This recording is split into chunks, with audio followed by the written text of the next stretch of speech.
on a créé en fait,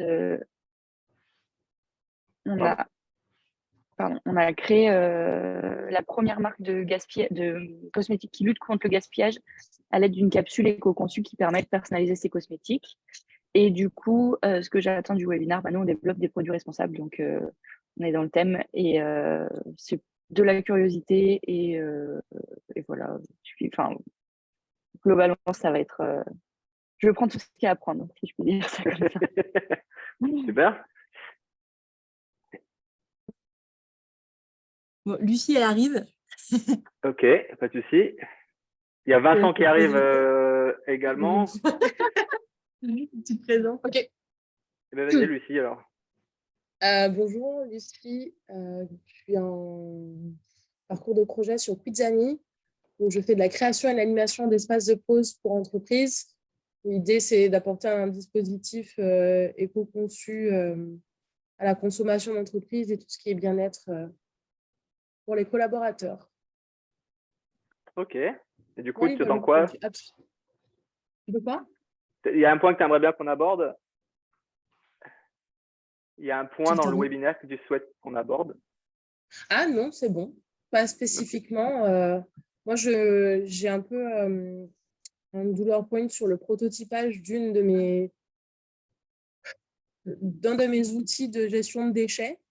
Et du coup, c'est vrai que je me posais la question sur comment le réaliser de façon responsable dès qu'on apporte un peu de technologie. Ok. Voilà. Merci à toi, Lucie. De rien.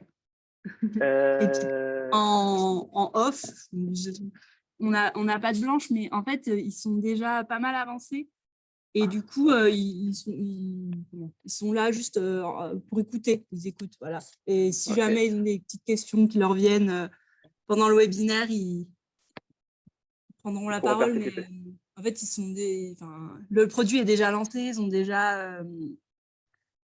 toutes ces phases-là, en fait, ils sont déjà passés par là. Ce que Théo m'a dit avant que je lance le webinaire, c'est en fait, ils nous auraient été utiles il y a 1 an, quoi. Mais ils sont là pour écouter. Ok. Ah, salut Lucas. Salut. Bonjour Lucas. Désolé, je suis je suis en retard. Non, pas de souci. On a mis le lien un peu tard sur la page. Et pour info, on est en train de faire un petit tour de table, comme on est un peu moins d'une dizaine, donc du coup. Si tu souhaites nous présenter ton projet rapidement, savoir un petit peu ce que tu attends du webinaire. Ok, du coup, donc mon projet, c'est Colibri Urbain. C'est un projet d'agriculture urbaine qui vise à valoriser les espaces dans l'habitat collectif. Les espaces sont communs et utilisés à perte par des activités d'agriculture urbaine. Voilà, donc l'idée, c'est de sortir de l'entretien classique des espaces verts, par exemple, et de proposer d'autres choses qui apportent une valorisation écologique, sociale et économique du lieu. Okay. Voilà. Ce que j'attends du webinaire, alors bon, moi aussi, je suis assez, je suis assez curieux. En plus, je suis sur un produit alors qui n'est pas un produit en tant que tel, enfin, c'est du service, pour ma part, principalement. Voilà, donc l'idée, mais bon, je suis bien sûr très engagé d'un point de vue éco-responsabilité, hein, parce qu'on propose aussi des entretiens de jardinage avec de l'agroécologie, de la permaculture, donc, et on fait bosser des acteurs de l'ESS. Donc voilà, l'idée, c'est pour moi, c'est d'essayer d'avoir une ligne de conduite qui soit toujours, comment dire, qui réponde toujours à mon objectif de développement durable. Ok. Voilà, et y compris, voilà, sur toute la ligne de conduite, quoi. Je ne sais pas si j'ai été très clair, pardon. Si, on a bien compris son activité. Du coup, effectivement, ça rentre. Enfin, parce que là, on va clairement parler produits hardware, mais je pense que ça peut être quand même intéressant sur le déroulé. Je pense que c'est toujours bon à prendre. Je te remercie en tout cas. Et puis, il reste Vincent. Est-ce que tu veux nous dire un petit mot? Bon, je ne vous présente pas, Vincent, je le connais. Salut Adrien, bonjour tout le monde. Excusez-moi, en même temps, je suis au travail, du coup, mettre la vidéo, c'est un peu compliqué. Du coup, j'écoute et je suis là, il n'y a aucun problème, avec grand plaisir. Et surtout que ça nous concerne beaucoup, ce webinaire, un peu comme pas mal de personnes ici. Et nous, pour faire simple, l'idée avec Hazel, on est 3, et on souhaite créer, on va dire, une marque de mobilier modulable et évolutive pensée pour les joueurs sur console de salon. Pour faire simple, c'est ça. Et du coup, effectivement, on a déjà eu l'occasion de rencontrer Adrien pour discuter en termes d'accompagnement. Si jamais vous n'avez pas eu l'occasion, je vous recommande fortement de discuter avec lui de vos projets parce que super intéressant. Merci Vincent. Et, Ça fait genre que je t'ai payé là, donc du coup. Mince. Non, mais on en est vraiment au début et je pense qu'effectivement le webinaire il va être super intéressant pour vous, je Ouais. pense, parce que du coup on est pile poil dans le bon timing, quoi. Donc. C'est ça. Et en toute Et puis- honnêteté, malheureusement, je peux pas vous montrer de visuel là, mais hier, on a finalisé les prototypes de 2 modules assemblés côte à côte. C'est une catastrophe en termes d'angle et en termes de quoi que ce soit, mais il existe. Et du coup, tout ce qu'on peut prendre là en termes de prototypage et produits responsables, on le prend avec grand plaisir. Voilà. Et pour info, tu as Julie, comme tu n'étais pas là quand ça s'est présenté, donc tu nous fait un petit coucou, qui elle est du côté d'Épinal et qui est responsable d'un pôle autour du bois et de la création de meubles. Donc du coup, en fait, je pense que ton projet clairement l'intéresse.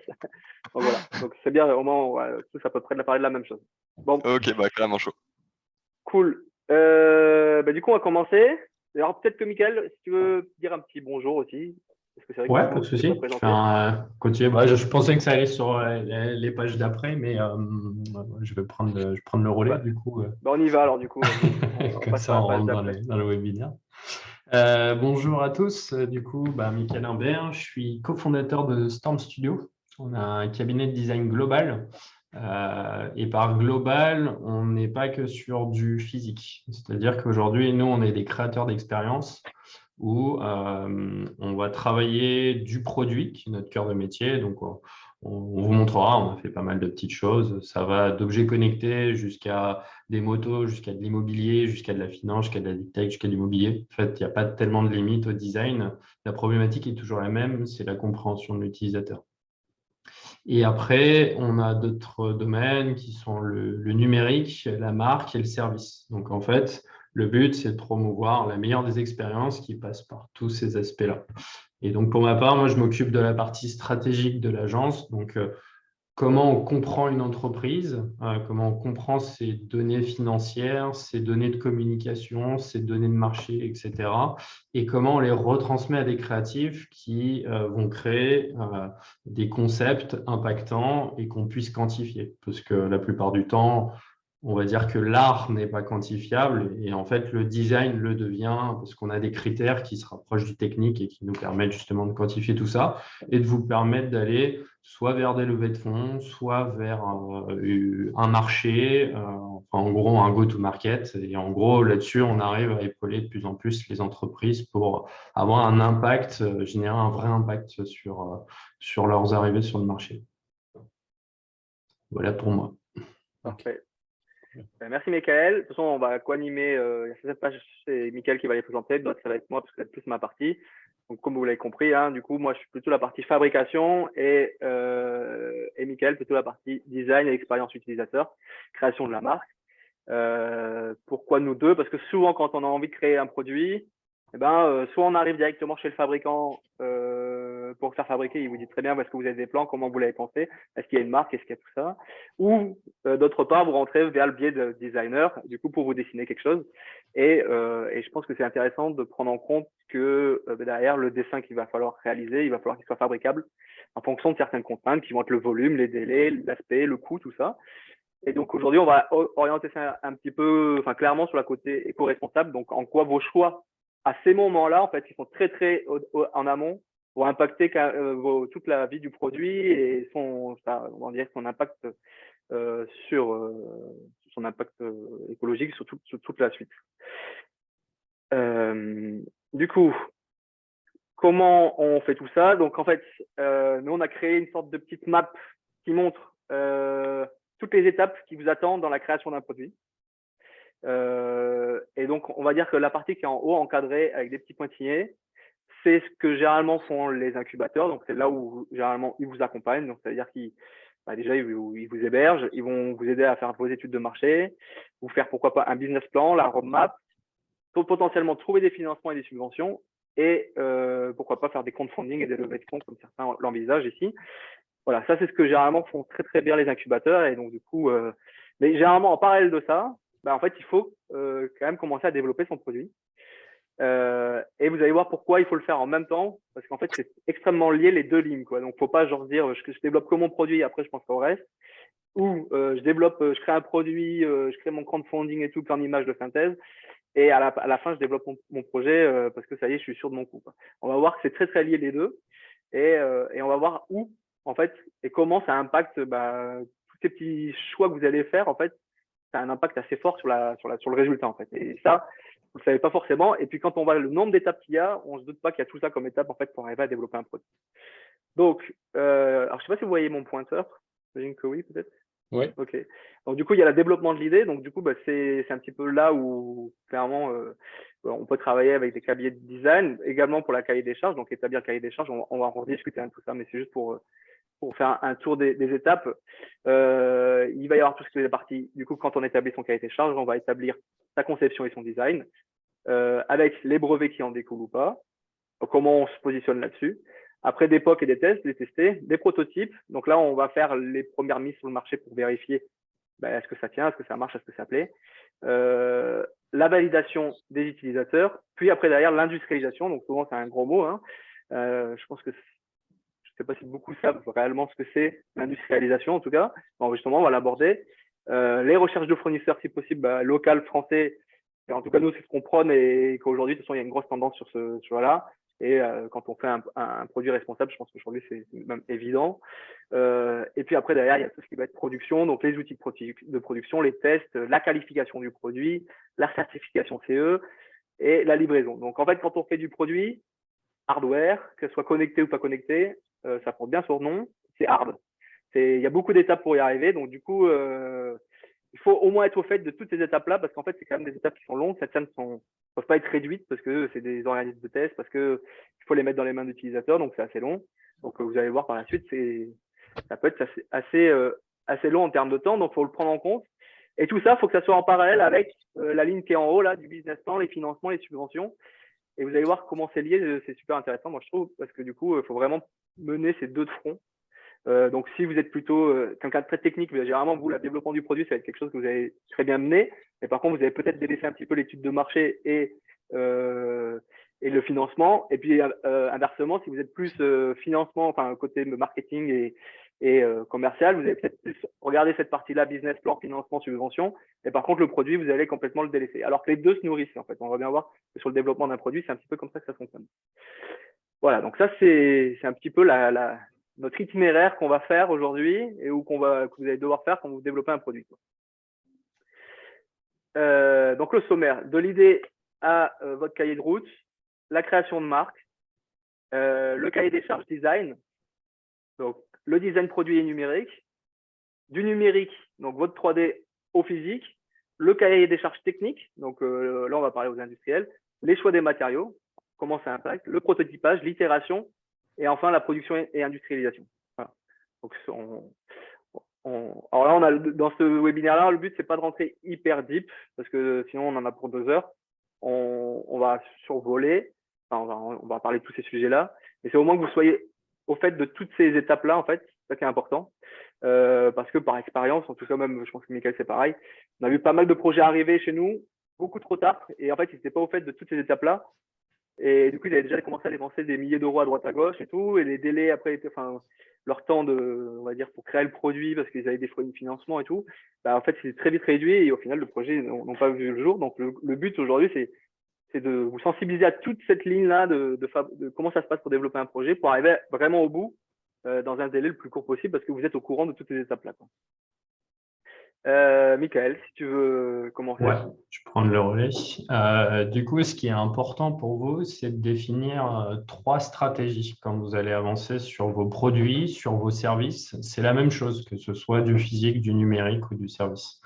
Du coup, vraiment, ce qu'on vous préconise, c'est de poser ces stratégies. Nous, je le préconise souvent, en tout cas, quand j'ai des startups qui passent au studio, parce qu'on a souvent tendance à vouloir vite développer sa solution. Et c'est vrai qu'une bonne stratégie, ça permet en fait de définir un cap qui après permet, en tant qu'entrepreneur, de virer la charge mentale. Ça, pour vous, je pense que ça va être primordial. C'est comment vous vous dégagez de cette charge mentale et de se dire, OK, je n'ai pas tout le temps à remettre en cause mes choix. Ou est-ce que, en fait, cette stratégie, elle vous dira, à un moment où il y a un choix qui se pose devant vous, qu'est-ce que je fais? Et au final, si vous avez posé votre stratégie, logiquement, vous pouvez y répondre tout de suite sans forcément devoir rechercher la donnée, aller chercher les acteurs, aller chercher les bonnes directions. Et en fait, cette strat, elle va vous dire, OK, je vais à droite, je vais à gauche, je vais tout droit. Et donc, du coup, ça passe par 3 strates. La première, c'est la marque. Ça, c'est le truc, je dirais, l'erreur qu'on a souvent tendance à faire, c'est qu'on pense souvent son produit à fond, on est embarqué dedans, ça nous prend au triple le produit parce que voilà, on veut une vraie solution efficace pour nos utilisateurs, on veut la mettre sur le marché, on veut la tester. Par contre, on sous-estime souvent le pouvoir de la marque par rapport à tout ça. Et parce que la marque va donner des directions à vos choix stratégiques, va donner des directions à vos développements de produits, et va donner des directions à votre communication. Et du coup, c'est hyper important de la penser très tôt. Et donc, du coup, dedans, dans une marque, il y a plein d'outils qui peuvent être mis à disposition. Et donc ça, on en parlera juste après. Mais l'idée, c'est que vous puissiez avoir les outils, la strat et l'ADN qui va vous permettre de pouvoir diriger tout ça comme un chef d'orchestre. Après, on va avoir tout ce qui va être strat produit, donc produits et services, sur comment est mon produit, ses fonctionnalités, comment il interagit dans son environnement, parce que votre produit, quand on commence à penser environnement, éco-responsabilité, c'est comment mon produit agit dans cet environnement et donc du coup l'impact qu'il a, mais aussi qu'il va avoir sur les autres éléments. Du coup, ça, c'est très important quand vous commencez à rentrer dans ces sujets-là environnementaux, de comprendre votre produit dans son environnement, puisque c'est une solution parmi des centaines de milliers, de millions, de milliards. Et du coup, quand vous arrivez à vous positionner, en fait, vous allez arriver à avoir l'impact que vous allez avoir. Les certifs, les utilisateurs, le prix de vente, le design, tout ça, c'est des petites choses qu'on va essayer de d'éclaircir. Et puis après, la dernière strat, je te laisse peut-être reprendre le relais, Adrien. Donc, c'est plutôt la stratégie du coup Indus. On va en reparler juste après, mais qui va être plutôt quand je vais voir un designer, quand je vois un produit, il faut que je sache déjà à peu près combien je souhaite en produire, quelles sont les matières, parce que du coup, il ne va pas forcément dessiner de la même façon ou vous donner des inputs. Mais ces matières-là et tout, comme l'a expliqué en fait, Michael, c'est qu'en fait, si vous avez mis une bonne stratégie déjà de base, si vous dites par exemple, moi, mon but, c'est soit le bois, soit d'être écolo, soit d'être responsable, enfin, j'en sais rien, ou moi, je veux utiliser du métal, ben, en fait, à partir de ce moment-là, ça veut dire que ça, c'est arrêté. Et donc, du coup, il va devoir travailler avec cet élément-là et nous, on va devoir travailler avec également. Et certains choix de matériaux, et ça, c'est là où on fait appel généralement à des sociétés comme les nôtres qui ont cette expertise, qui est de dire, OK, si tu prends tel matériau, du coup, tu pourras arriver à tel volume facilement. Ces formes-là vont être complexes, celles-ci vont être plus faciles. Donc, du coup, ça va permettre déjà d'orienter un petit peu aussi le produit. Et donc, d'arriver, c'est pour ça que je disais que ça se nourrissait assez vite. Parce que ça peut être juste une couleur, par exemple, ça pourrait être une texture, ça pourrait être. Donc, c'est pour ça que l'interaction avec vos clients ou votre communauté, elle est super importante dès le démarrage. Donc, je parle par exemple pour Vincent qui a de la chance déjà d'avoir une communauté avec laquelle il peut échanger sur son produit. C'est super intéressant de pouvoir dire, tiens, je te propose 8 couleurs, lesquelles sont les plus valorisées ou lesquelles sont les plus intéressantes pour nos clients. Ça va vous permettre de dire, est-ce que on va pouvoir partir sur telle couleur ou ça peut être un matériau. Et donc, du coup, sur la stratégie Indus, souvent, les points qui vont revenir, et ça, je trouve que c'est hyper important, c'est les quantités de production que vous souhaitez faire. Est-ce que vous le restez dans l'artisanat? Est-ce que vous souhaitez aller en vendre des milliers? Alors, souvent, on vient nous voir, on nous dit, ouais, moi, j'en veux des centaines de milliers de pièces. Centaines de milliers de pièces, il n'y a pas de souci, on sait les produire. Par contre, derrière, après, est-ce qu'on a le réseau pour les vendre? Si c'est pour que vous vous retrouviez avec des cartons, c'est un peu dommage. Et pour faire des centaines de milliers de pièces, souvent, il faut un moule. Donc, du coup, c'est un investissement. Donc, est-ce que cet investissement, il vaut le coup aujourd'hui, alors que le produit, il n'est peut-être pas encore assez mature parce qu'il vient juste d'être mis sur le marché? Vous voyez? Et donc, aussi, il y a des montres. Ouais. pardon, excuse-moi Adrien, je Non, pensais. vas-y. Non, genre, c'est juste pour nourrir par rapport à la discussion et par rapport à nous, ce qu'on a pu voir en amont sur UP ou d'autres boîtes.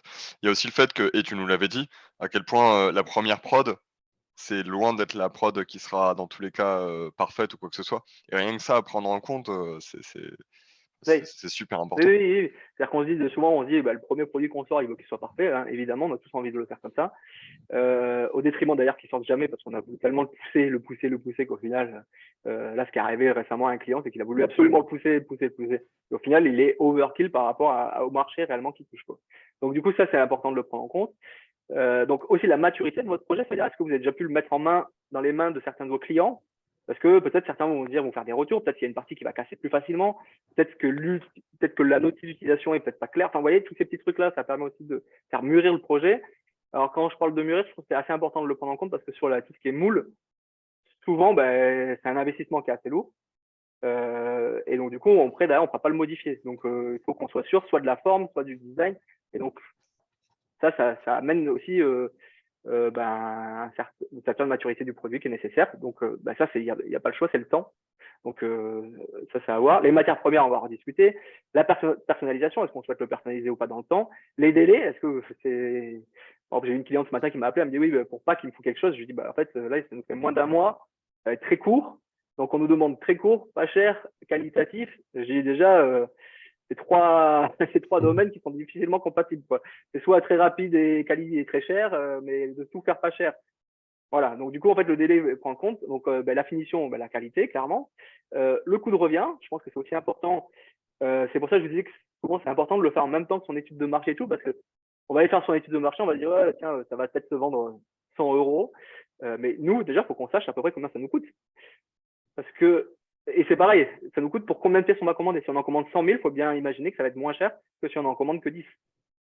Donc, le volume aussi, il est important. Donc, c'est pour ça que c'est super intéressant de connaître aussi son marché et donc commencer aussi cette démarche-là parce que ça permet de savoir, de se calibrer un petit peu sur, tiens, sur tel volume, je sais que je vais pouvoir le vendre tel prix et qu'après, dans le temps, je vais pouvoir augmenter mes volumes parce que je vais étendre mon réseau de distribution, parce qu'il va y avoir de plus en plus de gens qui vont en vouloir.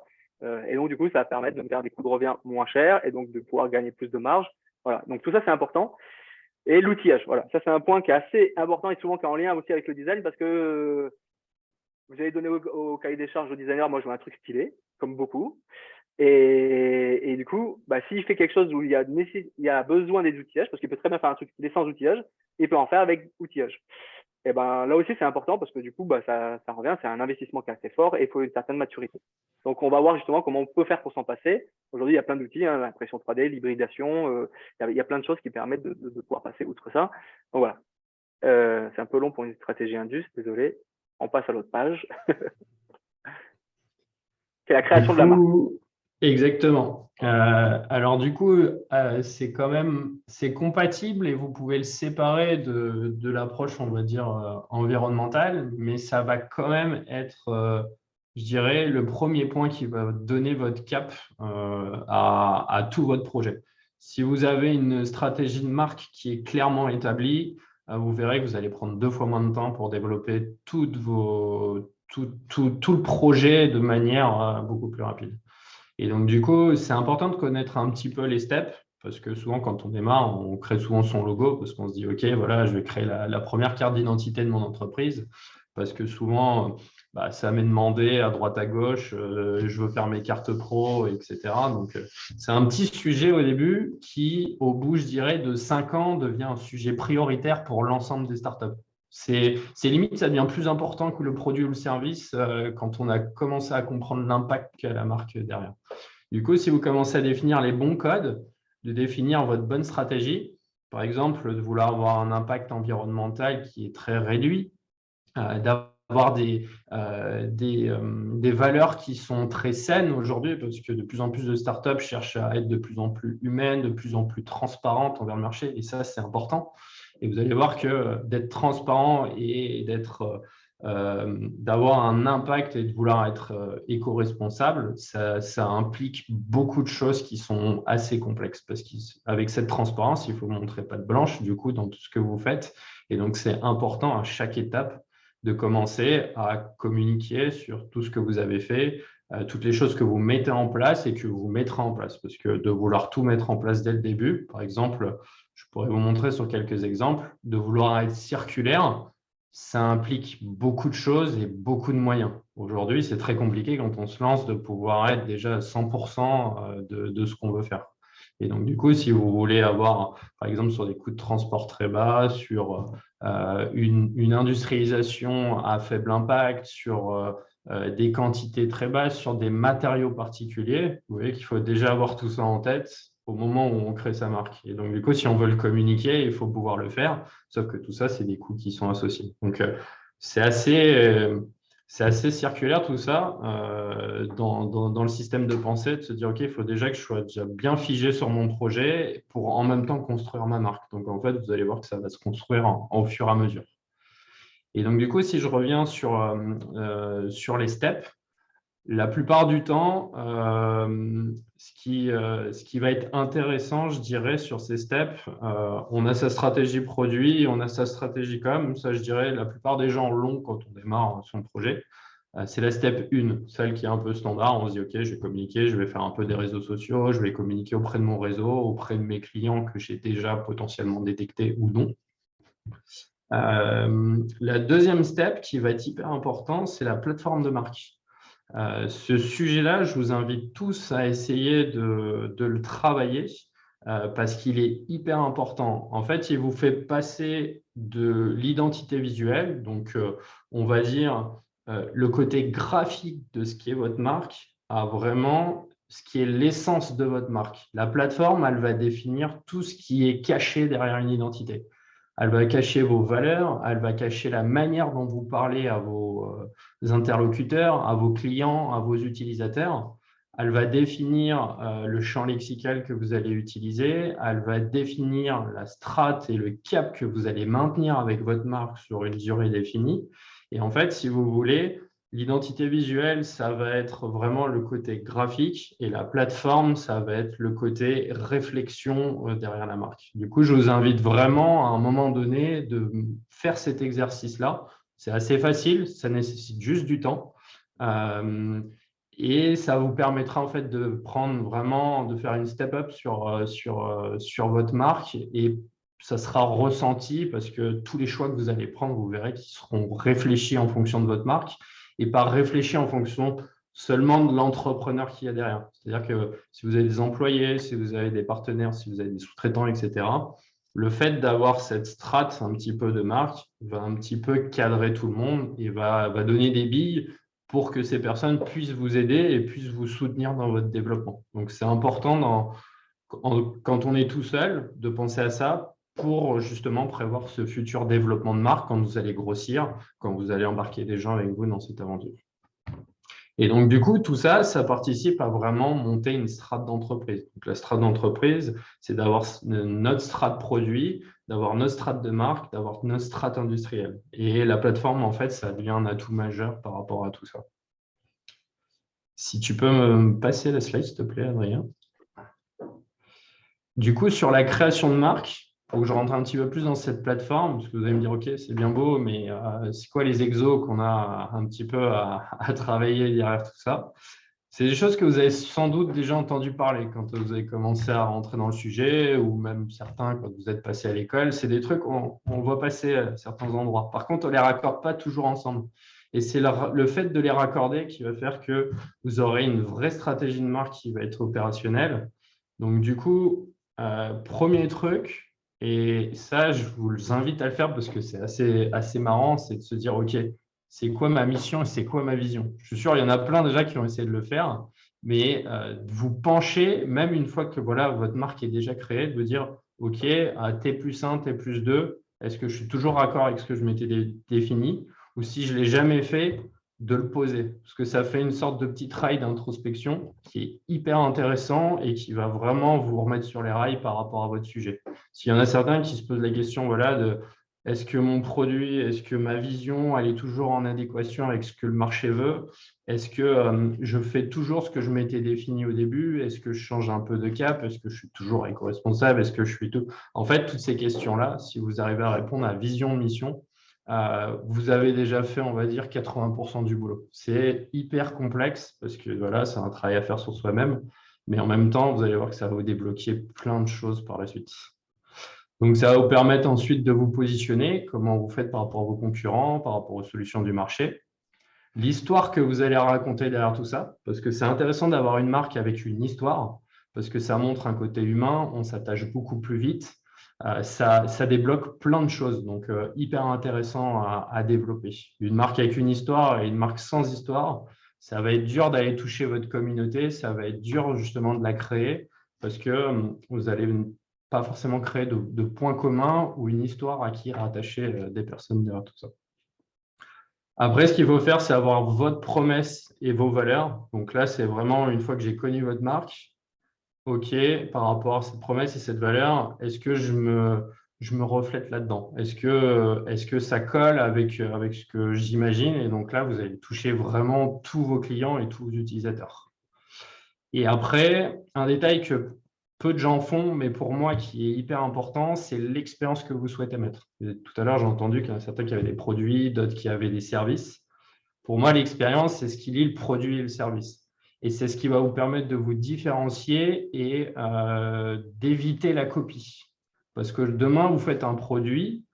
Alors certes, vous pouvez avoir des brevets, vous pouvez avoir des dépôts de dessins et modèles, mais ce n'est pas forcément ça qui va stopper certaines entreprises, soit à vous copier ou soit à essayer de contourner vos brevets et à faire quelque chose de différent. Faire une expérience, c'est quelque chose d'impalpable. Et tout de suite, ça devient très dur à copier parce que quelque chose qu'on ne peut pas prendre, regarder, décortiquer et copier, c'est super dur. Donc moi, c'est le conseil que je donne à peu près à tous ceux qui veulent se lancer et qui veulent vraiment se différencier. C'est quelle expérience vous allez mettre dans tous vos services. C'est-à-dire à partir du moment où je tape votre nom sur Internet et jusqu'au moment où je mets le pied dans une boutique, où je fais un achat, quelle est l'expérience utilisateur qui est collée derrière tout ça? Et si cette expérience elle est collée à votre marque, en fait, vous aurez un reflet vraiment du projet que vous avez monté dans l'expérience même. Et là, ça, c'est hyper dur à copier. C'est par exemple ce que Nespresso a pu faire. Nespresso, c'est que de l'expérience. Ils n'ont rien inventé. Ils ont juste mis un peu de café dans une capsule avec une machine bien pensée. Mais en fait, ce que vous achetez, c'est l'expérience derrière, d'avoir du bon café, d'aller aux quatre coins du monde juste avec une petite capsule. Et en fait, ils les vendent à des prix d'or, alors que ce n'est pas des cafés qui sont très flous au final par rapport à certains. Donc, petite question, désolé. Ouais, pas de souci. Expérience, est-ce que ça pourrait être par exemple toute la partie, on va dire, packaging qui est autour du produit, tout ce qui va être… Tout. Ça va être ton expérience de quand tu ouvres le packaging, de quand tu vas monter ton produit, ça va être l'expérience que tu vas vivre sur ton site web, ça va être l'expérience quand tu vas utiliser ton produit.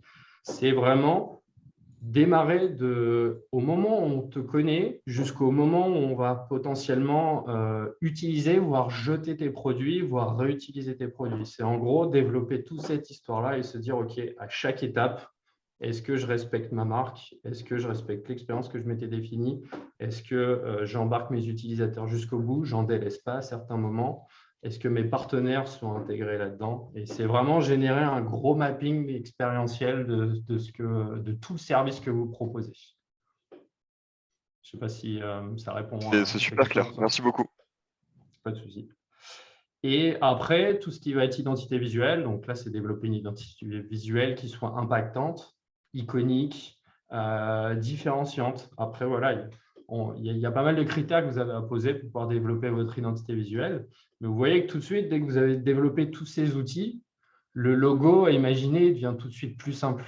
Et ce n'est pas, on va dire, un exercice abstrait de se dire je vais faire quelque chose de joli. C'est plutôt je vais faire une identité qui me représente, qui est attachée à mon positionnement, qui relie mon histoire, qui relie mon expérience. Et tout de suite, vous donnez ça à un graphiste, un designer, à une agence de communication. Ça devient tout de suite plus facile à faire et l'impact, vous pourrez l'avoir beaucoup plus rapidement. Et donc, tout ça, quand vous le collez, vous créez vraiment ce qui est une marque. Parce qu'une identité visuelle, c'est juste un logo. Une marque, c'est le fait d'avoir tous ces outils-là. Et donc, une fois que vous créez votre marque, ça va vous amener plein de choses. Vous allez pouvoir accroître la performance et développer votre activité, puisque vous allez enclencher la confiance du public, la confiance de vos utilisateurs. Ça va synthétiser toute votre strate. Avec une strate de marque, vous allez pouvoir commencer à monter une strate de business et de développement. Donc, en gros, si vous cherchez à vendre, n'allez pas trop vite sur de la vente sans avoir développé une marque qui est plus ou moins forte. Après ça, c'est en fonction de votre stratégie, mais ça va vraiment y participer. Et en gros, c'est comme mettre un peu d'huile dans un engrenage. Pour moi, le travail de marque, c'est ça. Si vous voulez commencer à prendre un peu de vitesse ou à justement enclencher le truc, la marque, c'est un peu cette huile que vous allez avoir besoin dans ces engrenages. Ça va vous mettre en question sur les fondements de la marque, comme je disais tout à l'heure. C'est un très gros travail d'introspection, mais vous allez voir que ça va amplifier vos valeurs, ça va amplifier le fond. En fait, vous allez ne plus être que dans la forme, vous allez être dans le fond avec ces questionnements-là. Ça va tout de suite améliorer votre positionnement. Donc là, vous allez voir que votre marketing il va être de plus en plus affiné. Et du coup, vraiment, ce gain de temps sur les décisions. Franchement, le mettez pas de côté. Je sais pas, sur 200 startups qui sont passées chez nous, je dirais qu'il y en a peut-être 199 qui, après avoir fait ce travail-là, ont gagné peut-être 20-30% de leur temps sur du décisionnel. C'est quelque chose à ne pas mettre de côté parce que en fait, le temps pour un entrepreneur de réflexion, il est tellement important. Et du coup, si vous arrivez à vous enlever des questions qui sont un peu futiles, que vous auriez pu déjà déterminer, ça peut vous faire gagner beaucoup de temps. Et après, ce que je dis aussi, c'est qu'il peut y avoir une cohésion des équipes, donc interne, externe, parce que c'est un vrai outil qui va manager votre marque et qui va vous permettre de ne plus être tout le temps derrière. Des premiers exemples, ça va être les règles d'utilisation de votre identité. Quand vous posez des règles, ça va éviter que vos employés ou les partenaires avec qui vous travaillez, ils déforment, ils défoncent votre identité et vous deviez être tout le temps derrière pour dire non, mon identité, elle est comme ça, elle marche comme ça. Pareil, quand vous parlez de moi, ça doit être de cette manière-là. Après, vous n'avez plus à être derrière et en fait, c'est vraiment cette entité de marque qui régit le tout. Donc, ça devient quelque chose d'hyper important et un exercice, je dirais, à faire au moins dans les 5 ans d'une création d'une startup. Alors, je sais qu'il y a beaucoup de choses à faire, c'est assez important. Mais dans les 5 ans, si vous le faites, vous vous assurez vraiment un futur qui est assez intéressant pour cette marque-là parce que vous n'aurez pas forcément à devoir tout rechanger derrière. Et quand on passe par une levée de fonds, quand on passe sur un premier go-to-market, c'est souvent là on remet tout en question parce qu'il y a des investisseurs qui nous remettent en cohérence avec le marché, qui nous remettent en face des idées qu'on a par rapport à leur expérience. Donc, pour moi, c'est hyper important. La plupart des startups que j'ai pu coacher, avant une levée de fonds, il y a ce très gros travail-là à faire et la plupart du temps, ça permet, je dirais, une amélioration de la réussite de la levée de fonds, je dirais, entre 30 et 40%, rien que la marque. Du coup, c'est hyper important parce que c'est la première vitrine qu'on a quand on vous regarde et qu'on ne connaît pas forcément votre solution. Tu peux passer si tu veux. Merci.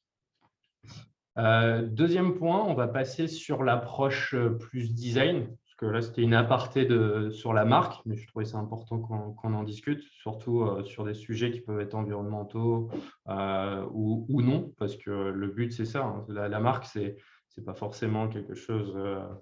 ça à travers tous les secteurs, à travers toutes les orientations, tous les marchés. Et le design produit, c'est un peu… De toute façon, on va voir aussi par la suite que les choix qu'on va faire sur la marque, ils vont avoir directement des impacts sur le produit par la suite. Exactement. Donc, c'est pour ça qu'en fait, au début, on se dit pourquoi ils nous présentent la marque, je vois pas trop l'intérêt là. Et en fait ça l'est parce que en fait, si vous figez ça dès le départ, hein, par exemple, tout à l'heure, Lucas, tu nous disais, moi, voilà, mon truc, c'est vraiment d'être éco-responsable sur mon service. A priori, tu veux garder ces valeurs-là, tu vois, dans ta marque, il y a ces valeurs-là. Et donc, du coup, potentiellement, dans ton service ou dans tes produits que tu vas créer demain, en fait, cette valeur-là, il faut qu'elle soit intrinsèque dans ton produit, quoi. Donc, en fait, ça permet déjà de répondre, on va le voir tout à l'heure, sur le cahier technique et sur le cahier des charges aussi, là, comme design, ce point-là, il y est. Donc, en fait, il n'y a même pas de débat. Est-ce qu'on fait le choix entre ça et ça? C'est quasiment imposé, en fait. Et c'est là où vraiment, je trouve que ça fait sens quand il dit on gagne du temps. C'est parce qu'en fait, il n'y a pas de choix, en fait. Ouais, le fait d'avoir fixé la marque dès le démarrage, ça permet d'après derrière de découler et de dire, OK, en fait, cette marque-là, c'est ça, ça et ça. C'est typiquement sur ce genre de sujet où tu gagnes beaucoup de temps. Hein. Par exemple, le choix de matériaux. Si tu sais déjà que tu veux aller toucher tel marché, que tu veux être à peu près éco-responsable, mais à quel niveau, que tu vas avoir de la transparence au niveau de tes clients, etc. Tout de suite, tu as certains matériaux qui vont se poser. Si tu sais que sur l'industrialisation, tu veux être aussi neutre, que tu vas avoir une touche éco-responsable. En fait, Bah voilà, en fait, avec toute cette strate, votre champ des possibles, il va se poser avec quelques solutions. Et plutôt que d'étudier l'ensemble de ce qui se pose à vous, une fois que vous aurez fait cette strate, vous aurez peut-être 3 ou 4 choix qui vont se poser et vous allez vous dire, bon, bah, OK, comment je fais pour prendre un choix sur ces 3 ou 4 solutions? Pardon, j'ai une question, mais donc vous dites que bon, c'est bien d'avoir cette réflexion à 5 ans pour les startups, mais enfin, en même temps, dans ce que vous dites, c'est que finalement, la marque, elle définit toute la stratégie. Plus on est clair rapidement sur sa marque, plus finalement, on va pouvoir avancer vite aussi. Alors, j'entends que bien sûr, ça peut demander un investissement si toutefois on faisait appel à des professionnels pour plancher un peu sur le sujet et développer la marque. Mais j'entends quand même que enfin, dans un premier temps, il faut, enfin, pour moi, dès les premières, deuxième année, il faudrait déjà avoir une Bah, stratégie pas aboutie, mais une marque déjà le, claire, quoi. Voilà. le mieux, c'est de le faire dès le démarrage. Ouais. Mais du coup, c'est un investissement temps, c'est un investissement budget. C'est le fait aussi d'avoir un peu de recul sur ce qu'on veut faire. C'est vrai que c'est tout de suite plus facile à 5 ans de le faire quand on a du recul que de le faire tout de suite quand on ne sait pas tellement dans quelle direction aller. Mais le mieux, c'est dès le démarrage, parce que tu vas définir ces caps. Après, je te dis ça parce que la plupart 90% des startups du marché vont le faire à 4 ou 5 ans, parce que c'est à une step où elles se rendent compte que ça devient vraiment le caillou dans la chaussure. Ouais. J'arrive plus à avancer sans ça. Et si elle l'avait fait plus tôt, bah, ça leur aurait débloqué pas mal de choses. Mais Mm. après aussi, je comprends le truc que quand on démarre une startup, on est à fond dans certaines choses et enfin voilà, il y a que 20, enfin, on va Oui, puis dire tu connais 12 pas heures dans une forcément journée ton. et du coup, il faut plus de temps, quoi. Et puis tu connais Que pas tout forcément ton petit. marché, il y a souvent aussi des pivots qui vont se faire. Donc du coup, en fait, le mieux c'est de le faire le plus tôt. Si on sait déjà qu'il y a ces clients-là qu'on va toucher et tout. Enfin, donc en Ouais. fait, c'est un peu peut-être qu'effectivement à l'horizon 1 ou 2 ans, quand tu as déjà prouvé que ton marché existait ou que tu sais que c'est dans cette Ça direction-là, crée un peu de recul. ouais. Mm. Parce que c'est vrai que sur le démarrage, déjà première des questions à se poser, c'est est-ce que ça a marché? Est-ce que j'adresse les bonnes personnes? Est-ce que c'est tout ça? Mm. Mais voilà, c'est sur ce point-là, en tout cas, que moi je trouve ça super intéressant de se dire, ok, si j'arrive à fixer ça assez tôt, Mm. et là je parle un peu à Vincent parce que c'est un peu le travail qu'on est en train de mener, où je lui dis, ben, en fait là tu arrives et tu as plein de propositions à me faire, mais en fait je ne sais pas quelle marque on va défendre en fait, et en fonction enfin quelle idéologie on va défendre. Et du coup, en fonction, si tu me dis on va se la jouer Apple ou si on se la joue Lidl, on va pas créer le même type de produit, quoi. Et les deux, ça me va très bien, en fait. C'est deux positionnements qui vont être différents. Il y en a un, on va peut-être faire du volume et on va être pas cher. Et l'autre, on va être plutôt premium et on va être très cher. Et tout le monde a envie de Faut faire les du Apple, tester. évidemment, mais il faut les tester, en fait. Et après, derrière, est-ce que Ouais. tu as ce marché-là? Est-ce que les gens, ils sont là aussi pour ça? Donc voilà. Donc ça, c'est important aussi de le mettre Mm. en place. Euh, en sachant que souvent, il est quand même plus simple de partir d'en haut et de redescendre un petit peu Ah oui. que de partir d'en bas, de transformer Lidl en Lafayette, c'est plus difficile que prendre Lafayette et de le transformer en Lidl. Voilà, c'est ça un peu Alors, voilà. Allez, je te laisse reprendre parce qu'on en est, il va falloir qu'on avance un peu plus rapidement si on veut ouais, tenir tout le monde dans. pas de souci. Du coup, dans le cahier des charges design, ça va être hyper important que vous le définissiez bien, parce que la marque, en fait, va déjà vous aider à créer votre cahier des charges. Pourquoi je veux créer ce produit-là? Comment je vais le créer? Quelle esthétique je vais y donner? Quels usages? Quels utilisateurs je vais choisir?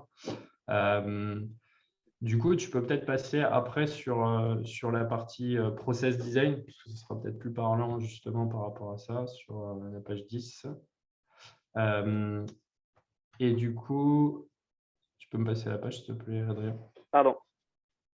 Et du coup, en fait, sur le design produit, quelque chose qui va être hyper important, c'est d'être hyper raccord avec vos utilisateurs. C'est, je dirais, le point vraiment angulaire de la réflexion sur un produit ou un service, c'est de comprendre votre utilisateur, vous le connaissiez par cœur. Et pour ça, c'est OK, je développe ma première solution, je la confronte très, très rapidement sur le terrain, donc avec les copains, avec la famille, avec son marché, si on a déjà des utilisateurs. Si ce n'est pas fini, ce n'est pas grave.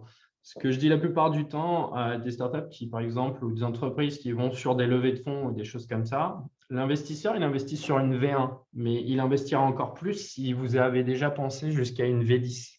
Et donc, du coup, ce n'est pas intéressant de tout de suite développer la V10. On a toujours ce côté, je veux que mon service il soit le mieux, mon produit, mon service, il soit au top.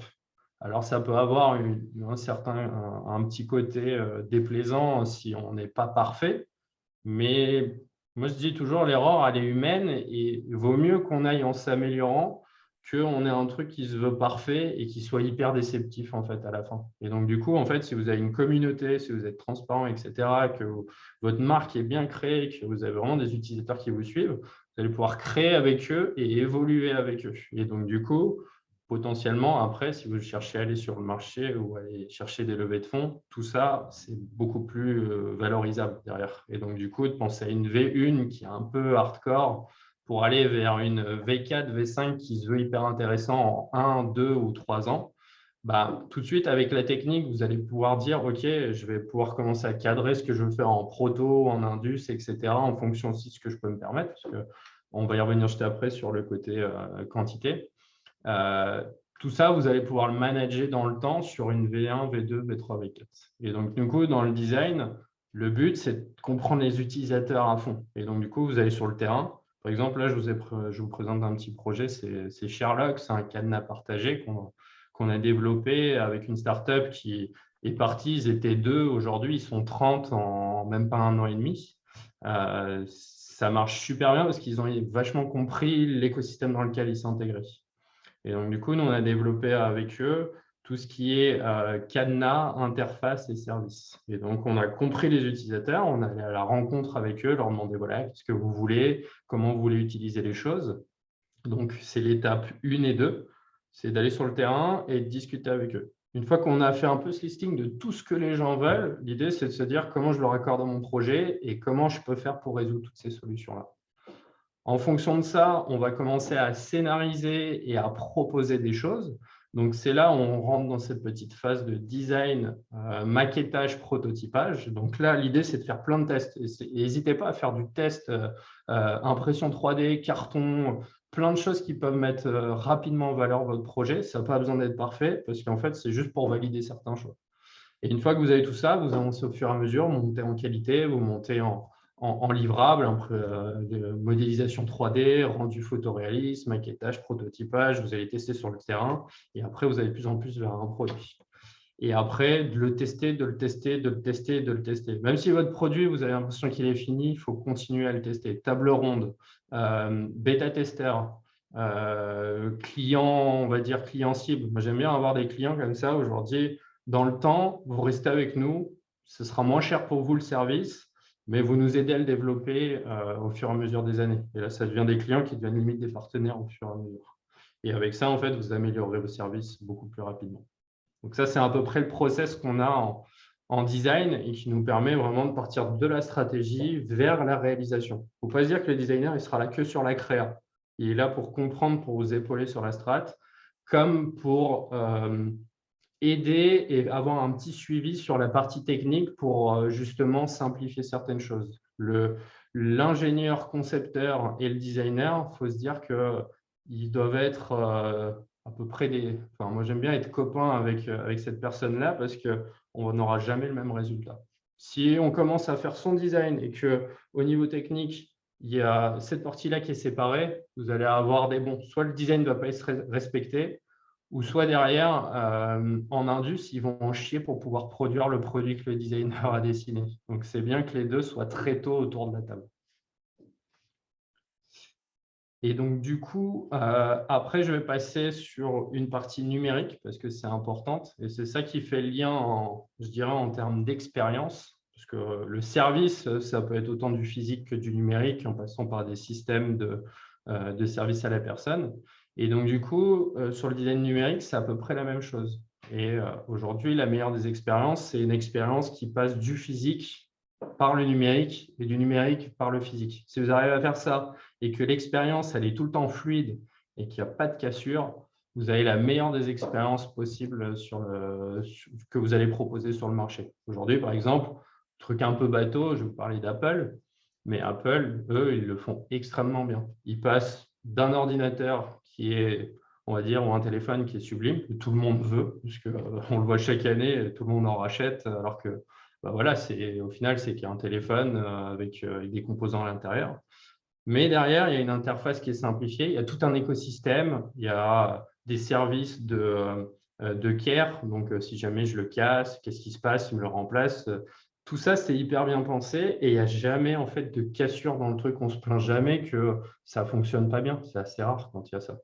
Et donc, du coup, parce que tout est pensé comme une mono-expérience. C'est pas j'ai mon design produit ou j'ai mon produit, j'ai mon interface. C'est qu'en fait, le tout communique bien ensemble. Et une fois que vous avez ça, vous avez créé un écosystème. Et l'écosystème, c'est ce qui est vraiment le côté expérience dans tout ce que vous cherchez à faire. Donc, par exemple, pour certains, vous allez dire, bah voilà, moi, je développe des produits. Il faudra peut-être un petit peu plus vous poser sur le côté expérience pour se dire, OK, est-ce que mon produit va bien marcher par rapport aux expériences que j'ai à côté?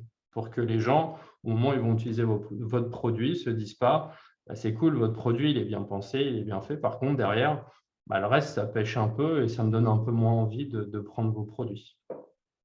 Et surtout, l'expérience et l'expérience et l'écosystème, ça va mener vers la fidélisation. Et une fois que vous aurez fidélisé, vous aurez de la récurrence. Et donc, du coup, vous aurez, moi j'appelle ça comme ça, mais des BizDev dans vos clients. C'est-à-dire qu'ils vont vendre pour vous les solutions et vous allez amplifier vos ventes et aller beaucoup plus loin dans tout ce que vous allez faire.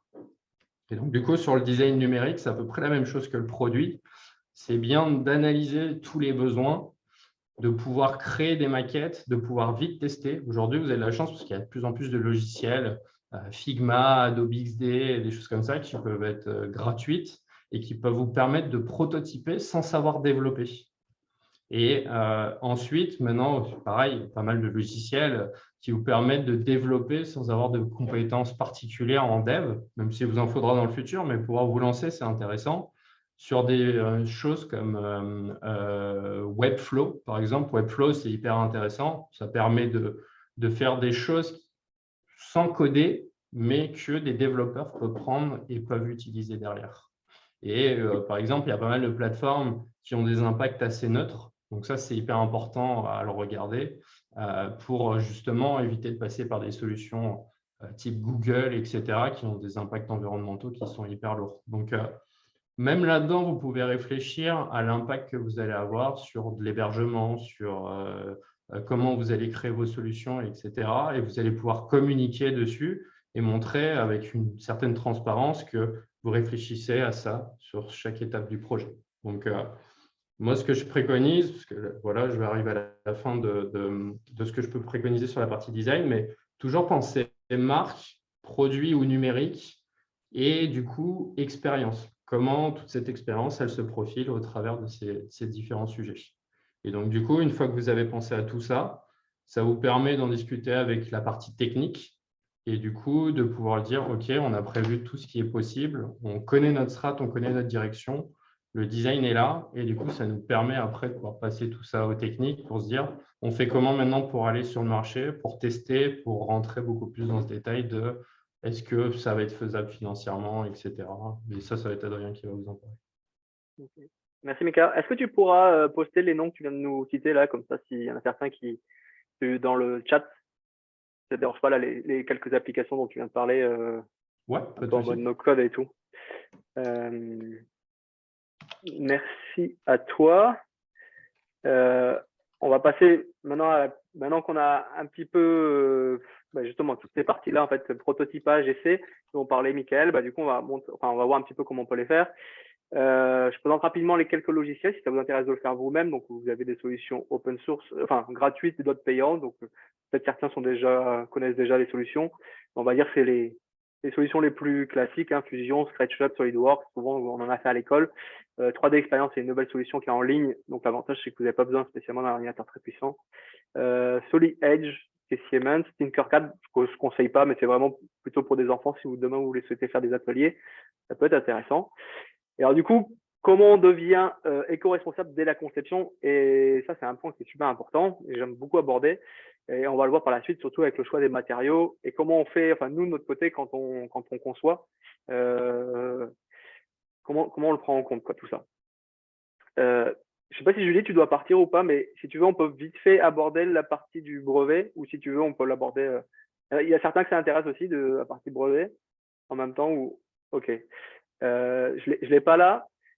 Je l'ai sur une autre page. Je vais vous présenter très rapidement. Je fais un autre partage, du coup. C'est pas un sujet qu'on. Vous voyez mon écran, là, du coup. Du coup, généralement, ce qui se fait, c'est qu'une idée ne se protège pas. Donc, l'idée en elle-même ne se protège pas, c'est plutôt la solution ou le moyen technique pour y arriver qu'on va faire. Par exemple, se dire, c'est rien, nous, on est en train de travailler sur un système de four et justement, hier, la question s'est posée avec le client en disant, est-ce que ce four-là, il est brevetable ou pas? Et en fait, l'idée du four, elle, on ne peut pas la breveter. Par contre, comment on l'a fait et le process, ça peut être intéressant. Ou par exemple, demain, je sais pas, admettons, je coupe des carottes avec un laser, couper des carottes avec un laser, c'est brevetable. Parce que c'est la solution par laquelle on va passer. C'est pas juste couper des carottes, c'est couper des carottes avec un laser de telle dimension, avec tel truc, et là, ça permet d'être breveté. Est-ce qu'on se la joue comme Tesla ou pas? Parce que, alors moi, pour info, j'ai déposé quand même pas mal de brevets. Et au final, si on n'a pas l'argent, c'est compliqué en fait. Parce que en France, souvent on dit, ah, est-ce que tu as un brevet? Moi, j'ai envie de dire, dites aux gens que vous en avez un, même si c'est pas le cas, parce qu'en fait, c'est du marketing. Après, c'est une stratégie, dans le sens où si demain, vous souhaitez lever des fonds, effectivement, ça vaut le coup d'aller donner de la valeur à votre boîte grâce à un dépôt de brevet. Mais, on va le voir juste après, vous allez voir que déposer un brevet, c'est pas si simple. Et pourquoi je le ferai, dans quel cas je le ferai ou dans quel cas je ne le ferai pas. Faut savoir que des sociétés comme Tesla, ils décident de dire, en fait, nous, on ne dépense pas d'argent sur déposer des brevets parce que ça prend trop de temps et trop d'énergie. On peut faire ça en open source, comme ça, tout le monde y a accès. Enfin, déjà, il faut que le produit soit sorti sur le marché pour que tu puisses y accéder, parce qu'il faut que tu puisses voir comment ils ont réussi à le faire. Mais ça veut dire qu'eux, ils sont déjà en train de travailler sur la prochaine version. Et je trouve que c'est assez intéressant comme vision de se dire, au lieu de dire, je la prends et je la protège, et en fait, ça permettra quand je la mettrai sur le marché, que les gens puissent pas faire la même, de se dire, moi, en fait, je la mets sur le marché parce que j'ai déjà un coup d'avance sur la prochaine. Donc, je trouve que ça, c'est assez intéressant. Et l'image, alors là, cette image-là, c'est clairement un avocat du métier de brevet qui me l'a donné, tu vois. Il me dit, en fait, un brevet, c'est comme un champ. Donc, vous êtes le petit tracteur au milieu du champ, et toute la périphérique orange, c'est votre clôture, ok? Et en gros, plus votre champ il va être grand, plus ça va être difficile à vous d'aller défendre toute la périphérie de votre champ, quoi. Donc, en fait, si par exemple, ici, on a l'aérospace, la santé, le monde, donc, parce qu'en plus, un brevet, ça se dépose en termes de localité, de géographie, pardon. Donc, du coup, ça veut dire que, par exemple, si vous dites, moi, je le dépose dans le monde, déjà, ça va vous coûter assez cher parce qu'il faut le déposer dans tous les pays, le traduire, et vérifier que dans chaque pays, il n'y a pas déjà un brevet qui fait ça. Donc, déjà, ça pousse à faire le truc. Donc, en fait, si vous n'avez pas fait 5 ou 6 ans de R&D pour ça, en fait, bon, c'est assez limité, je trouve. Mais surtout, après, votre champ est tellement grand que du coup, ça veut dire qu'il va falloir essayer d'aller le défendre. Il peut y avoir des brèches à droite, à gauche, tu vois. Donc, moi, ce que je conseille souvent, c'est quand on a des plus petites structures, c'est de dire, nous, on va se focaliser sur mon brevet à moi, dans mon domaine à moi, dans mon pays à moi. Ce qui fait que déjà, ça me protège au moins mon marché, chez moi, et tout. Donc, de se dire, potentiellement, moi, je vais protéger la France et dans le milieu de la santé. Comme ça, au moins, je sais que ce marché-là, qui était mon marché de base, même si demain, je peux en faire peut-être dans l'aérospatial ou quoi, ça me permet de le protéger. Donc, ça fait un beaucoup plus petit champ que je vais pouvoir protéger. Malheureusement, en mettant un petit champ comme ça fait que d'autres vont pouvoir venir et se mettre juste à côté de votre champ, en fait, aussi. En utilisant presque votre solution, juste en changeant un petit peu de truc. Parce que moi, je ne vous cache pas que quand il y a certains clients qui viennent me voir, ils me disent, il y a déjà un brevet, comment on fait pour le contourner? Vous voyez? Donc, c'est pour ça que je vous dis, le brevet, pour moi, c'est un peu, surtout quand on a des jeunes structures, je pense que c'est pas forcément le truc le plus. Je pense que c'est l'exécution qui compte, quoi. On y va, on essaye de faire sa place comme l'a fait par exemple GoPro, qui fait que c'est devenu l'action cam par défaut et puis c'est une GoPro. Je pense que Sony et Samsung, avec 10 fois plus les capacités de faire des belles caméras, au final, ce qu'ils se sont fait, qu'ils se sont impliqués, c'est l'expérience de la marque, c'est de l'implantation, comment ils sont distribués, c'est la vision qu'ils avaient donnée de la marque et ce qui a fait que ça a donné ça a donné ça et ça a permis de protéger leur marché pendant un certain temps, quoi. Mais voilà, donc c'est pour ça que sur le brevet, je trouve que c'est assez compliqué. Si après, d'ailleurs, vous pensez que potentiellement un industriel pourrait être intéressé de racheter ce brevet-là, parce qu'en fait, vous dites que ça pourrait avoir d'autres applications ou si j'ai ce process-là, mais vous voyez, mettre un process en marche, je trouve que ça nécessite quand même pas mal de R&D avant d'y arriver. Enfin, voilà, il faut quand même pas mal d'investissement avant qu'on ait quelque chose qui n'ait jamais été fait, qui soit innovant et que potentiellement un industriel pourrait être capable de me le racheter ou au moins de payer des licences pour ça, quoi. Voilà. Donc, sur le brevet, moi, je suis assez mitigé parce que j'en ai déposé. J'ai déjà attaqué des gens qui ont copié le brevet et au final, ça a été très compliqué de se défendre, surtout dans tous les pays parce qu'en fait, si je l'ai déposé qu'en France, il va en Espagne et puis en fait, le problème, il est réglé. Donc, en fait, c'est pour ça que je trouve que c'est un faux projet. Et en France, on aime bien ce côté-là. Oui, est-ce que tu as déposé un brevet? Et je le vois hein, sur tous les salons, à chaque fois, on me demande est-ce que vous avez déposé un brevet? En fait, je dis oui, parce qu'il n'y a personne qui va vérifier. Et en fait, ça marche, en fait. Donc, je dis pas de pas le faire. Hein. Je dis juste qu'en fait, c'est une stratégie. Si votre stratégie, c'est aussi d'aller lever des fonds, bah, effectivement, quand vous avez un brevet dans votre panier, bah, c'est quand même plus intéressant. Voilà. Oui, Julie.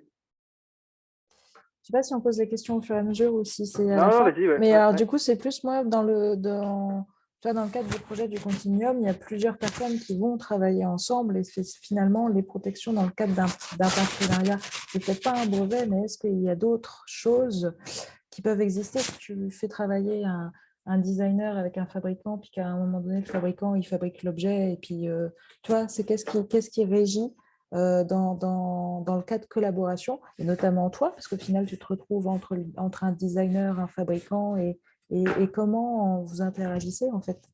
Ben, du coup, peut-être que Michael pourra me rejoindre sur ce point-là, mais je pense que je peux intervenir si tu veux, juste sur la partie design, vu que c'est la première step en général qui va t'embêter. C'est en gros le designer, il faut très vite te mettre d'accord avec lui de quelle manière il va travailler et quel droit il va te demander. Il y a les droits d'auteur qui sont inaliénables. Cela, à partir du moment où il va avoir une création, il va avoir les droits d'auteur sur le produit. Donc en gros, l'image du produit lui appartient. Ça, tu peux le négocier après financièrement ou non. Ça peut être quelque chose qui conserve. Et après, tu te mets d'accord avec lui sur comment il est rémunéré sur ses droits d'auteur. Est-ce que c'est du royalty? Est-ce que c'est de la prestation, etc. Donc ça, c'est le premier sujet. Sur le brevet, après, logiquement, vu que ça n'appartient au domaine technique, c'est moins lié au domaine du design, sauf s'il interagit sur la technique en elle-même. Mais ça, en général, ce n'est pas au designer de prendre cette partie du brevet, sauf s'il fait partie du consortium ou alors de l'entreprise ou des choses comme ça. Mais pour la plupart du temps, les designers agissent sur du droit d'auteur. il y a des designers c'est une marque. Quand demain, tu fais travailler Stark sur le projet, bah, effectivement, du coup, lui, il veut ça, en fait, parce que c'est Design by Stark, par exemple, parce que du coup, ça est devenu une marque. Du coup, bah, là, tu payes ton droit. Autrement, bah, il y a des designers qui payent. Et du coup, bah, pour avoir ce design qui t'appartient. Mais c'est vrai que sur un truc de collaboration, bah, il faut se dire, bah, là, à ce moment-là, bah, si demain, il y a des ventes, à ce moment-là, tu prendras tant de pourcentage de ton produit. En tout cas, je pense que c'est plutôt comme ça que ça se fait. Et j'ai écouté un épisode, un interview de la marque Fermob, donc qui fabrique du mobilier urbain, enfin pas mobilier urbain, mais mobilier d'extérieur pour les jardins, plutôt en métal, qui dit à faire souvent appel à des designers. Et effectivement, il y a des collabs où en fait, soit c'est des jeunes designers qui doivent se faire un nom et auquel cas, bah, du coup, ils rémunèrent certains parce qu'ils disent bah, moi je préfère être rémunéré sur ma tâche, je le fais et je vous laisse le design. D'autres qui disent bah, moi je suis prêt à prendre une toute petite fille au démarrage pour payer l'étude et après je prendrai un pourcentage des ventes parce que je pense que mon design va faire que vous allez en vendre plein. Et il y en a d'autres qui disent moi je prends juste un pourcentage des ventes et je pose mon nom parce que c'est devenu une marque et du coup vous allez en vendre parce que voilà. Et ce qu'il expliquait c'est qu'à la fin en fait si c'est le designer qui gagne plus d'argent que l'industriel, ben en fait, ça marche, c'est pas viable parce qu'en fait, du coup, il n'a pas envie de sortir le produit. Donc, en fait, c'est aussi un équilibre entre tout ça qu'il faut mettre en place. Et c'est pas forcément très simple au démarrage, mais je pense qu'il peut y avoir des sortes de paliers en fonction du volume et des investissements aussi initiaux. Mais encore une fois, c'est, pour moi, ce qui fait la valeur d'une boîte, même en général, hein, faut le vendre, en fait. Quand vous venez voir un designer, vous venez me voir, en fait, c'est simple, hein, vous venez dépenser de l'argent. Enfin, moi, c'est ce que je dis en vrai, pour moi, c'est quand même cool, vous venez mettre de l'argent chez moi. Vous faites que dépenser de l'argent. Vous n'avez pas encore créé de valeur de votre projet, en fait. Vous commencez à créer la valeur du projet, mais tant que vous n'en avez pas vendu une première pièce ou fait un premier service, jusqu'à maintenant, votre activité ne vaut rien. Donc, ce qui vaut quand même, c'est quand même aussi le réseau de distribution. C'est vous aussi votre manière, votre capacité à être chef de projet et d'aller trouver des partenariats, d'aller chez la Fnac, chez Darty, j'en sais rien, chez Carrefour, pour aller vendre tout ça. Parce qu'en fait, demain, vous allez avoir une idée, si elle reste dans votre placard, bah, le designer, il va pas être content parce qu'au final, votre produit, il va pas être vendu. Donc, en fait, c'est pour ça que je trouve qu'il y a les trois parties. Il y a le fabricant, il y a le designer et il y a celui qui va faire la vente et qui va aller distribuer tout ça, quoi. Donc, parce que le plus dur, ça reste quand même la vente, hein. Vous le voyez bien quand vous voulez développer votre marque, si vous voulez être numéro 1 sur Google, si vous voulez être sur Instagram, avoir des milliers de followers, bah, ça, c'est du travail. Alors, l'avantage, c'est que si demain, vous l'avez déjà et que vous venez avec, bah, du coup, effectivement, vous posez un peu plus lourd dans la balance, quoi. Mais c'est ce que fait aussi un designer quand derrière, il vous dit, bah, moi, je suis une marque. Du coup, à partir du moment où je vais mettre ma marque sur le produit, ça va se vendre votre produit aussi. Donc, c'est pour ça que c'est faut mesurer tout ça. Je trouve que c'est assez important de mesurer, en gros, entre le design, la fabrication qui a un coût intrinsèque, hein, et puis le réseau de distribution derrière qui fait que, quoi. Voilà. Du coup, il y a aussi ce qu'on appelle l'enveloppe solo qu'on peut déposer, qui permet en fait au moins de vous protéger, vous, sur le fait de pouvoir continuer à utiliser l'idée, même si quelqu'un demain le brevette après vous. Donc, ça veut dire que vous déposez ce truc-là, généralement ça vaut, je crois que maintenant, 200 €, je crois. Ça se fait en ligne en plus. Donc, vous déposez votre concept et ça permet de mettre une antériorité sur votre projet. Ça veut dire que si quelqu'un d'autre pose un brevet sur ce sujet-là plus tard, au moins vous avez le droit de l'utiliser dans le domaine dans lequel vous l'avez spécifié et tout. Donc ça, c'est quand même plutôt assez intéressant. Souvent, j'encourage de le faire parce que je trouve que le coût est, au moins on se dit, j'achète une certaine tranquillité pendant un certain temps. Voilà. Mais en tout cas, faut pas que le brevet soit un prétexte pour pas sortir votre idée, quoi. C'est plein de gens qui me disent, ouais, mais il faut que je le brevette avant de pouvoir le sortir. Non, go. Mets-le sur le marché, fais voir que tu peux exécuter. Et là, ça change. Enfin, tu verras. Et là, du coup, ton produit, il prendra de la valeur. Et du coup, ça vaudra quelque chose, quoi. Parce que des brevets qui sont, je vous dis, des brevets, il y en a vraiment sur tout, hein, mais c'est, enfin, des fois, je dis, on me dit, ouais, est-ce que ça, je peux breveter? Je dis, tu veux, on peut aller voir. Déjà, il faut aller voir si ça existe, hein. Ça, c'est un coût, hein. Faut aller voir des cabinets spécialisés qui vont aller chercher ça, qui vont aller regarder en France, potentiellement aussi à l'étranger. Faut aller voir si ça existe. Donc, du coup, Je peux réagir sur ce que tu dis. Ouais, bien sûr, bien sûr, bien sûr. Juste un T'es petit pas d'accord? exemple sur un. Si, mais justement, c'est pour illustrer ça. J'ai travaillé il y a 10 ans sur un sujet avec Decathlon. Je pense que vous le connaissez tous, le petit filet de tennis de table que vous accrochez partout, le Rollnet. En gros, on l'a sorti avec Decathlon, il a été copié aux 4 coins de la planète. Le fait que les concurrents le copient et le mettent en vente a fait gonfler de 30% les ventes de Decathlon parce que celui de Decathlon était beaucoup plus qualitatif et ils ont été les premiers à le sortir. Et en fait, dès qu'on voyait ce truc-là, je sais qu'il y en avait eu chez Lidl, il y en avait partout des copies. Et en fait, tout le monde disait « Ah tiens, c'est le Rollnet de Decathlon ». Et du coup, en fait, il y a aussi ce truc-là, si vous le sortez avant tout le monde, la copie peut vous permettre d'en vendre plus. Alors après, ça se gère, mais c'est un exemple comme quoi ça marchait, parce que ça n'a jamais été breveté chez Decathlon, le Rollnet. Ouais, mais je trouve que ça, c'est hyper, enfin, ça démontre tout ce que je disais sur le Ouais, fait que c'est celui qui vend, en fait, c'est celui qui distribue qui va imposer, comme l'a fait GoPro, comme l'a fait pas mal de marques, c'est celui qui va être, en fait, en lien direct avec le client et qui sera le premier et qui a une image de marque, en fait. Et là, Decathlon, clairement, il avait les trois, quoi. Donc, et Vincent, tu allais dire quelque chose, non? Non, mais clairement, du coup, je trouve l'exemple est ultra parlant, c'est super intéressant, du coup. Merci. Voilà. Donc, c'est pour ça, vous focalisez pas spécialement sur le brevet. Je pense que c'est intéressant, mais je pense que c'est intéressant quand, surtout, vous êtes des chercheurs et que vous allez chercher des trucs qui vont vous mettre 3 ans et vous vous dites, OK, là, ça vaut le coup que je le protège parce qu'en fait, j'ai mis beaucoup de temps et que ça a une vraie valeur, que réellement, un truc que je me dis, vaut mieux prendre cet argent et le mettre dans du marketing ou dans un super réseau de distribution, parce que je pense que c'est ce qui fera la différence, en fait, derrière. Voilà. Mais aussi l'importance, du coup, d'avoir une belle marque imposée parce que derrière, il faut qu'on puisse vous reconnaître. Enfin, on voit le produit, on se dit, ah oui, mais c'est telle marque, en fait. Enfin, nous, on l'a pas trop connu, mais on appelle ça des frigidaires. Mais en fait, frigidaire, ça a été une marque qui s'est imposée en disant, eh, voilà, les mecs, mon frigidaire, c'est ça. Et comme les frigos un peu design, j'ai perdu le nom, mais les Smeg. Ben voilà, en fait, ce mec-là, je pense que tout le monde sait que cette image de design de ce truc-là, c'est cette marque-là, quoi. Même si c'est pas demain un de cette marque-là, je pense que tu l'appelles quand même de cette marque-là, quoi. Donc voilà, on voit la puissance de la marque, du design et le fait d'être s'être imposé. Et ça, c'est la partie vraiment dure du projet, en fait, c'est d'arriver à s'imposer et c'est ce que font. Alors dans le hardware, c'est moins le cas, je trouve, mais dans le software, on le voit beaucoup, en fait. Pourquoi on utilise plutôt ce logiciel, cette app? C'est parce que c'est à celui qui va arriver à s'imposer le premier et à marcher tout, quoi. Comme l'a fait Uber et qui a essayé d'écraser tout le monde, comme est en train de le faire Deliveroo, comme est en train de le faire Amazon. C'est à celui qui prendra le plus gros marché, parce qu'en fait, une fois que tu l'auras, on pensera qu'à toi, quoi. Et c'est là où l'exécution, c'est la plus difficile, quoi. En vrai, peut-être qu'il y a des brevets sur leur application, mais en fait, on a bien vu, il y a au moins 4-5 mecs qui font la même chose. Et après, c'est celui qui va réussir à s'imposer. Donc, c'est vrai que dans le hardware, c'est moins connoté, mais c'est exactement le même cas. C'est-à-dire qu'une fois que vous donnez la référence, en fait, c'est quand même cool parce qu'on pense à vous. Voilà. Ouais. Non, pardon, j'allais dire, en somme, il vaut mieux une bonne communication qu'un bon brevet, quoi. Ah, mais là, j'ai eu des amis qui ont lancé des marques. J'étais persuadé qu'elles existaient. Elles étaient responsables marketing de la marque. Et le jour où je suis allé voir, c'était un hangar tout pourri, il n'y avait rien derrière. Et je suis en mode, attends, mais tu es en train de me dire que tout l'image que tu me donnes là, c'est ça. Et je dis, c'est pas du tout correct. Et elle me dit, ben ouais, ben tu vois, mais pourtant tu y as cru. Enfin, tu vois, tu crois. Et en fait, j'étais en mode, ça c'est ouf comment l'image du produit. C'est-à-dire que tu peux être très bien une start-up et être tout seul et faire croire qu'il y a déjà des milliers de personnes, enfin des gens qui travaillent pour toi, une équipe, un bureau, tout ça, juste avec une bonne communication. Ouais. Et donc, du coup, tu fais aussi peur à des concurrents en disant, ah ouais, ce mec-là, il m'a l'air déjà bien implanté. Mm. Et pour même aller plus loin, j'ai même certains fournisseurs qui créent eux-mêmes leurs propres concurrents.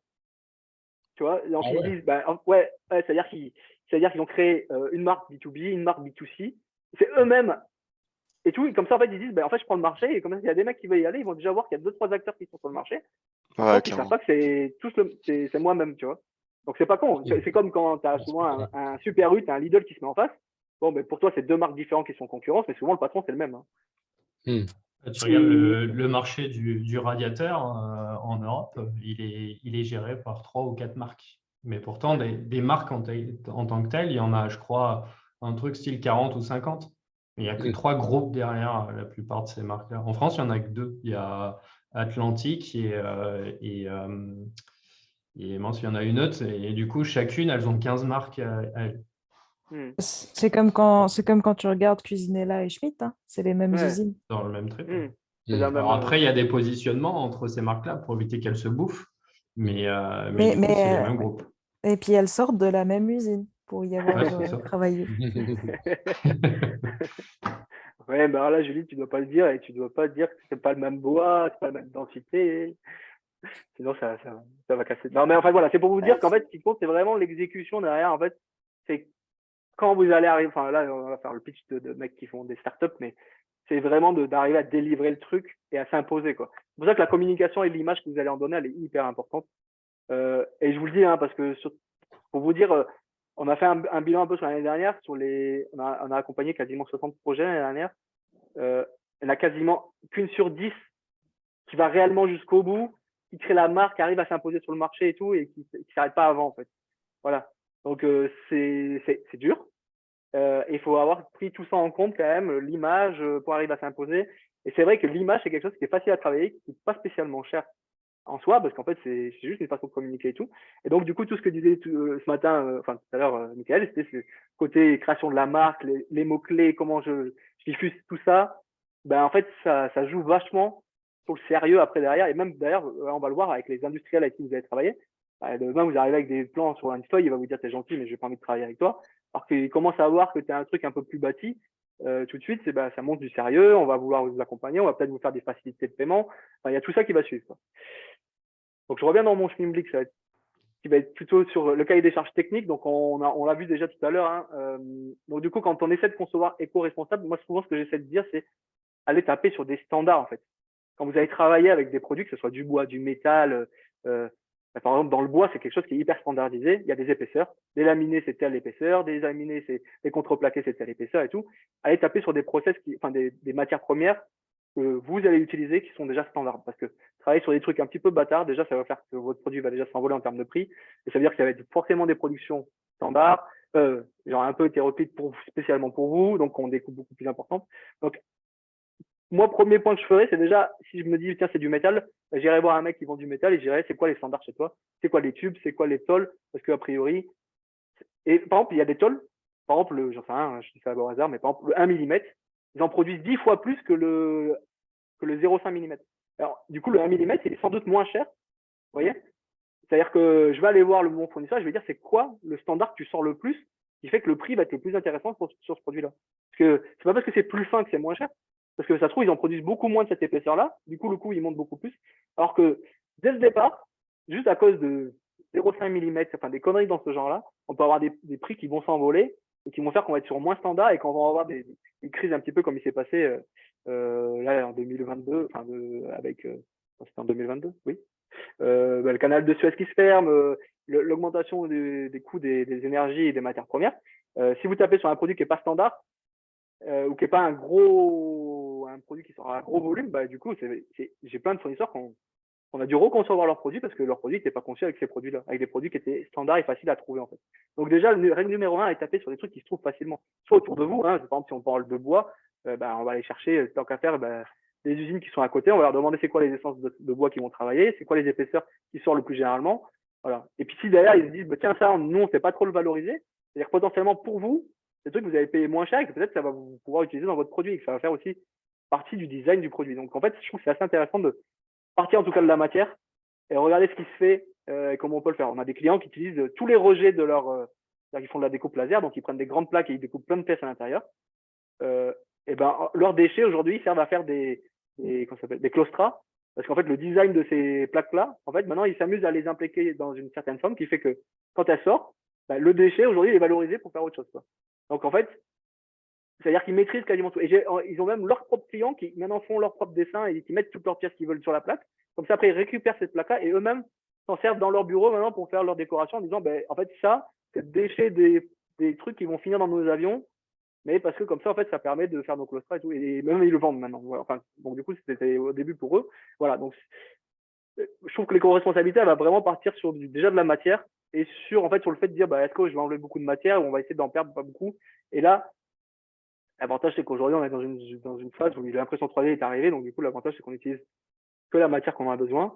Souvent, c'est très connoté plastique, mais en fait, aujourd'hui, il y a quand même du métal, il y a quand même d'autres matériaux, il y a du silicone, il y a plein d'autres choses et qui permet aussi de pas avoir de moule. Donc, je trouve que c'est assez intéressant aujourd'hui de pouvoir prendre tout ça en compte, mais essayer de taper sur des standards, sur des trucs qui existent déjà, quoi. On a travaillé pour une marque de lampe, qui avait fait que des choses avec des bouts de bois qui étaient aucun standard. Et je me dis, mais en fait, tout ça, c'est-à-dire que c'est que de la mise sur mesure.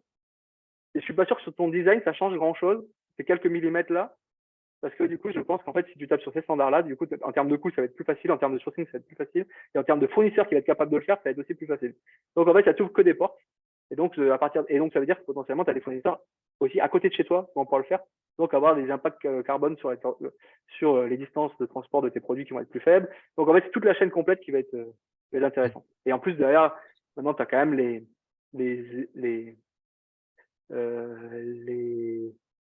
j'ai perdu les noms, mais on va dire les départements et autres qui vont faire attention à ce que potentiellement on va subventionner ton projet parce que tu fais aussi travailler d'autres entreprises qui sont dans la région.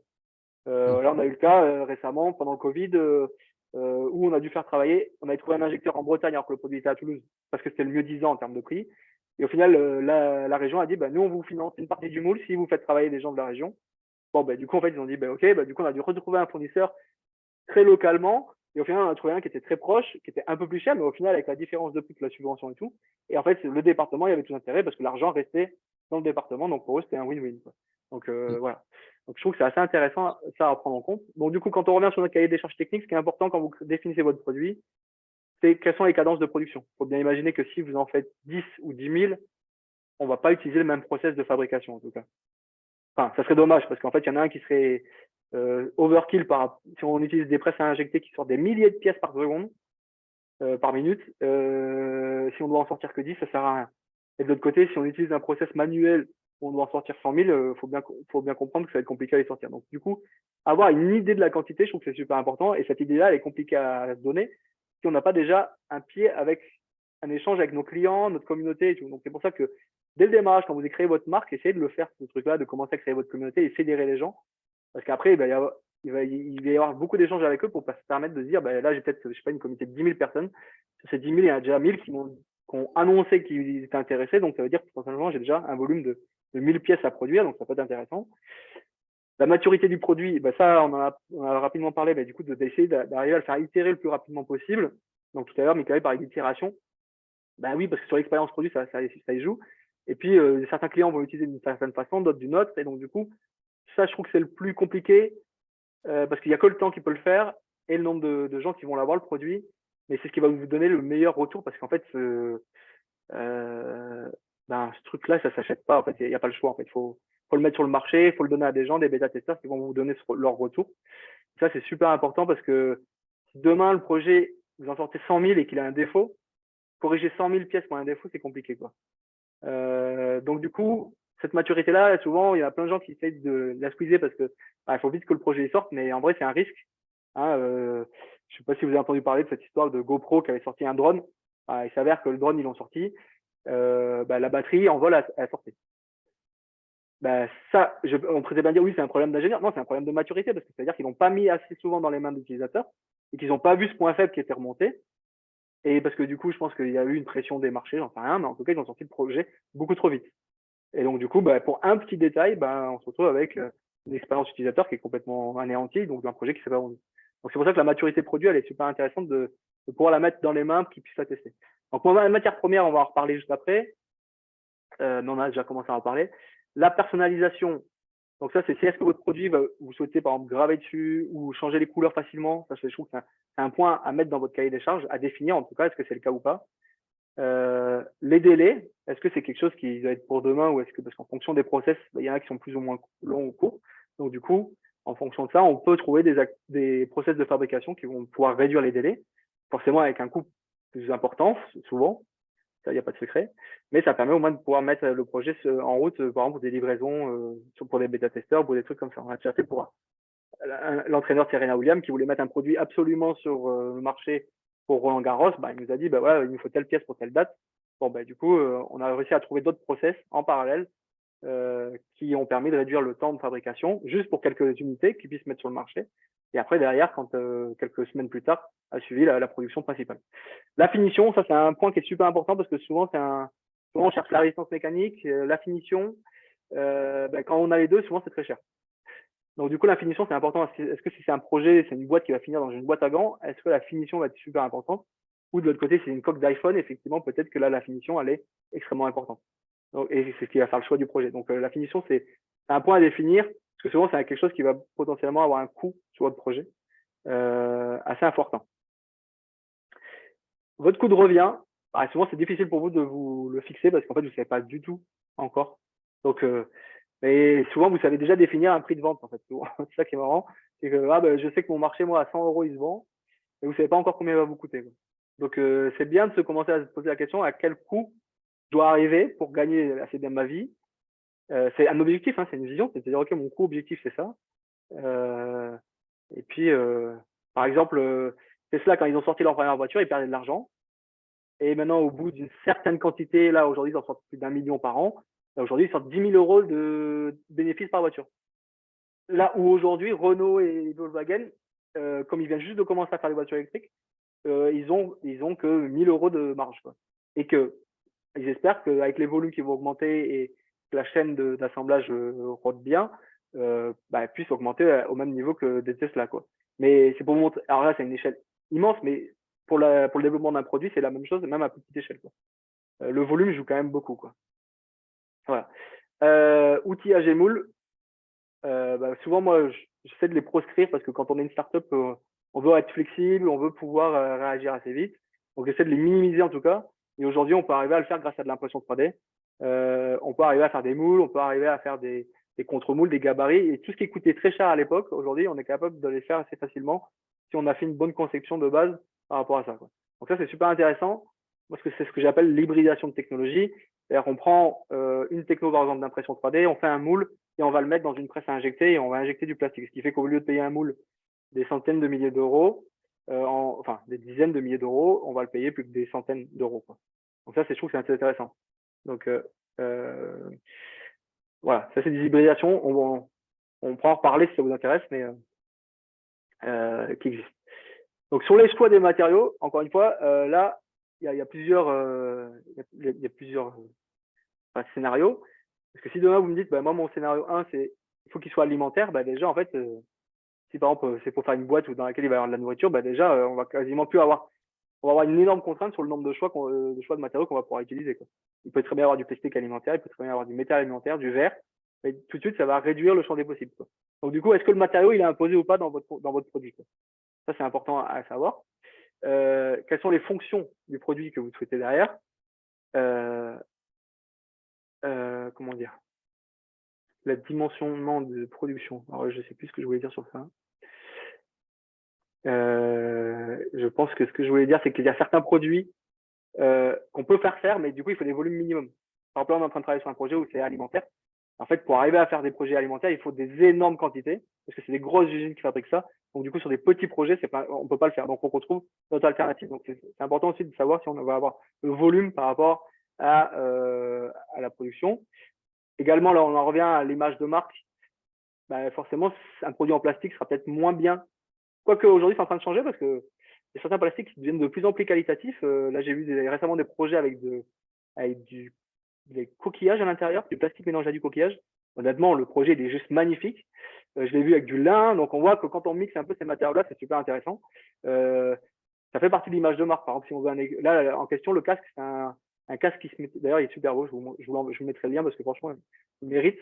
C'est de dire, ils ont plein de déchets de coquillage. Du coup, ils ont mixé du plastique avec du coquillage et du coup, ils ont fait une forme de casque qui a la tête, enfin, qui a les symboles d'un coquillage dessus, tu vois. Et en vrai, c'est super beau. Et après, je trouve que là, le projet, il fait tout son sens parce qu'on a le matériau qui est lié au projet. En plus, ils peuvent se la jouer un petit peu écolo parce qu'ils recyclent des coquillages, même si je pense qu'en vrai, la pollution du coquillage, je pense qu'elle est quand même relativement limitée. Mais en tout cas, sur le discours et tout, je trouve que ça tient la route. Je trouve que c'est assez intéressant. Donc, ça fait partie aussi de l'image de marque. Même si nous, on a quand même souvent on préconise quand même beaucoup l'aluminium parce que c'est un matériau qui a de la valeur, facilement transformable. Et esthétiquement, on arrive à des trucs super chouettes très rapidement avec très peu d'investissement. Donc ça, c'est chouette. Après, le bois, je l'adore parce que du coup, on l'utilise sur pas mal de projets et ça donne tout de suite. Mais c'est vrai qu'en termes comment dire, de fabrication, en termes de tolérancement, il faut vraiment que le design soit fait pour ça. Donc c'est un peu plus contraignant. Mais c'est vrai qu'on essaie de l'intégrer. On a fabriqué des coques de machines tout en bois et du coup, ça a l'aspect d'un meuble alors que c'est une machine industrielle, quoi. Donc du coup, on peut arriver à des trucs assez chouettes. C'est pour ça que je trouve que c'est assez intéressant de pouvoir regarder un peu tous les choix de matériaux qui peuvent se faire. Par exemple, avec Vincent, c'est des choses qu'on est en train de discuter, de savoir est-ce qu'on part sur du bois, est-ce qu'on part sur du verre, sur son meuble. C'est des choses voilà, sur lesquelles on se pose, on est en train de voir parce qu'en fait, tout ça, ça va déterminer un petit peu après derrière à qui on s'adresse et quelle est l'image du produit. En fait, faut bien imaginer qu'un produit en verre, c'est pas pareil qu'un produit en bois, quoi. Excusez-moi vite fait, je suis désolé, je te coupe. Moi, je vais devoir y aller. Je voulais juste vous remercier vraiment pour le taf de fou que vous avez fait. Faut que j'enchaîne avec une réunion. J'aurais aimé pouvoir terminer, mais voilà. Pas de souci, on a enregistré de toute façon le webinaire et du coup, après derrière, on vous enverra à tout le monde si Trop vous bien. souhaitez vous revoir à vous en train d'intervenir ou de Ok, le partager à vos amis. Je serai avec plaisir. ok, bon bah je fais ça. Merci Merci beaucoup. Vincent. Au revoir. Allez, on va accélérer parce qu'il est déjà 11h30. Merci. Et du coup, on va avoir le prototypage. Donc, on en a déjà parlé. Moi, ce que j'essaie juste de vous montrer, c'est attention au prototypage. Avec l'impression 3D et tout, en fait, on est capable de faire des trucs qui sont faisables que via ces process-là. Donc, du coup, quand vous allez concevoir votre produit, s'il est fabricable comme impression 3D, vous restez vous mettre dans une niche qu'après derrière, vous n'allez pas pouvoir mettre à l'échelle pour faire des plus gros produits ou redessiner ou remettre un point un produit qui avait déjà été mis au point au préalable avec cette process-là. Donc, faire attention sur le prototypage, de faire quelque chose qui, après, derrière, va pouvoir être fabricable sur des plus grandes échelles parce que souvent, c'est le problème de ces solutions-là. C'est-à-dire qu'on dessine un truc, c'est génial en impression 3D, et sauf qu'après, derrière, en fait, il n'y a que ce process-là qui est capable de le fabriquer. Et donc, du coup, ça va nous limiter sur les quantités qu'on va pouvoir produire derrière, la finition qu'on souhaite. Et donc, ça veut dire que potentiellement, il faut qu'on revienne en arrière sur le projet, le redessine un petit peu pour repartir. Donc, il faut juste faire attention à ça. On a eu un projet d'ailleurs sur Lyon qui n'a pas vu le jour juste à cause de ça, parce que l'équipe de designers n'avait pas compris les besoins du client. Et du coup, ils ont sorti quelque chose qui était fabriquable que en impression 3D ou en injection. Donc, c'était soit en fait la pièce coûte très très cher, pièce, donc c'était plus de 200 € la pièce, donc c'était pas vendable, ou derrière, il fallait investir plus de 30 000 € et on avait une pièce pas très chère. Et donc, il n'y avait pas eu d'entre-deux. Et ce qui était compliqué pour un marché où en fait la personne ne savait pas encore quelle était la taille de son marché en fait. Et donc du coup en fait le projet n'a pas vu le jour parce que à force de financement à droite à gauche et tout, en fait ça n'a pas vu le jour. D'ailleurs c'est comme ça qu'on s'est mis à créer les webinaires parce que on avait un peu les boules qu'une idée comme celle-ci puisse pas voir le jour alors que l'idée était intéressante. Et c'est juste que toute la mise au point qu'elle avait faite parce qu'il y avait des ondes qui passaient à travers, il y avait tout ça. Et en fait ça n'a pas pu voir le jour parce que la conception était trop compliquée. Enfin ça n'avait pas été pris en compte dès le démarrage. Donc c'est pour ça que votre cahier des charges dès le démarrage il est assez important. Les itérations, donc on en a parlé tout à l'heure avec Michael. Moi, ce que j'aime dans l'impression 3D, par exemple, souvent c'est ce qu'on va faire parce que c'est rapide, ça coûte plus trop cher maintenant. On va le faire et potentiellement ça va être plus fragile que votre vrai produit. J'ai remarqué que souvent là où ça cassait, en impression 3D, c'est que c'est là le point de fragilité qu'il va y avoir après dans la suite du projet, en fait. Donc, ça amplifie juste le fait que le point de faiblesse va être là. Ça ne veut pas dire que ça cassera dans la vraie vie, c'est-à-dire que le point de faiblesse pourrait être là. Donc, ça veut dire que potentiellement, ça, c'est pas intéressant de le réparer. Est-ce que ça va être costaud avec le vrai matériau après plus tard? Et je trouve que c'était assez intéressant. Et surtout, moi, par expérience, tous les retours que les clients m'ont fait à chaque fois, des fois, ils me disaient des petits trucs. Et je suis en mode, attends, on revient sur ça. Ah oui, ça coulisse moins bien au bout de tant de trucs. Ah oui, donc c'était un tout petit signal faible qui me permettrait d'améliorer le produit, en fait. Et je trouve que ça, c'est assez important de quand on met ses premiers produits sur le marché, faire mûrir son projet, hein, c'est clairement le but de ça, c'est d'écouter tous ces petits signaux faibles, ce que j'appelle, parce que c'est ce qui va vous permettre d'améliorer votre produit. Et souvent, c'est des choses, ça peut être insignifiant, ça peut être genre, ah, j'ai pas bien compris juste la notice, donc c'est-à-dire qu'il faut qu'on améliore la notice. Mais comme ça peut être, ça m'a gratté au bout d'une heure, peut-être que ça m'a gratté au bout d'une heure, peut-être qu'il y a un problème, en fait, de contact avec la peau. Donc, en fait, c'est pas juste un problème, peut-être c'est le mec, ça le gratte ou quoi. Non, en fait, c'est tous des petits signaux faibles, je trouve que c'est assez intéressant à prendre en compte, quoi. Du coup, l'avantage, oui, effectivement, de l'impression 3D, c'est que ça vous permet de le mettre très rapidement sur le marché et du coup, de faire comme disait Michael tout à l'heure, une V1, V2, V3, V4, parce que du coup, ça permet vite d'itérer, de mettre et de dire, ah tiens, peut-être la V1 marche mieux ou le parti de cette V1 marche mieux que la V2. Faut pas croire que quand on sort un produit, tout de suite, le premier, il est viable. Souvent, on a l'impression que c'est le cas, mais souvent, c'est parce que déjà, la marque, elle est grosse et que vous n'avez pas vu les premières V1, V2, V3. Mais souvent, ils ont déjà fait plusieurs versions avant que vous soyez au courant, en fait. Voilà. Ici, c'est un petit graphique qui vous montre que les quantités de production dans la cycle de vie d'un produit. Donc, on voit une première phase qui va être le prototypage et les premières séries. Donc, on voit une sorte de ramp-up de la quantité. Après, on va être sur la bi-série. Donc, on va être plutôt sur quelque chose de stable ou qui va augmenter. Et puis après, fin de vie de produit, ça va réduire.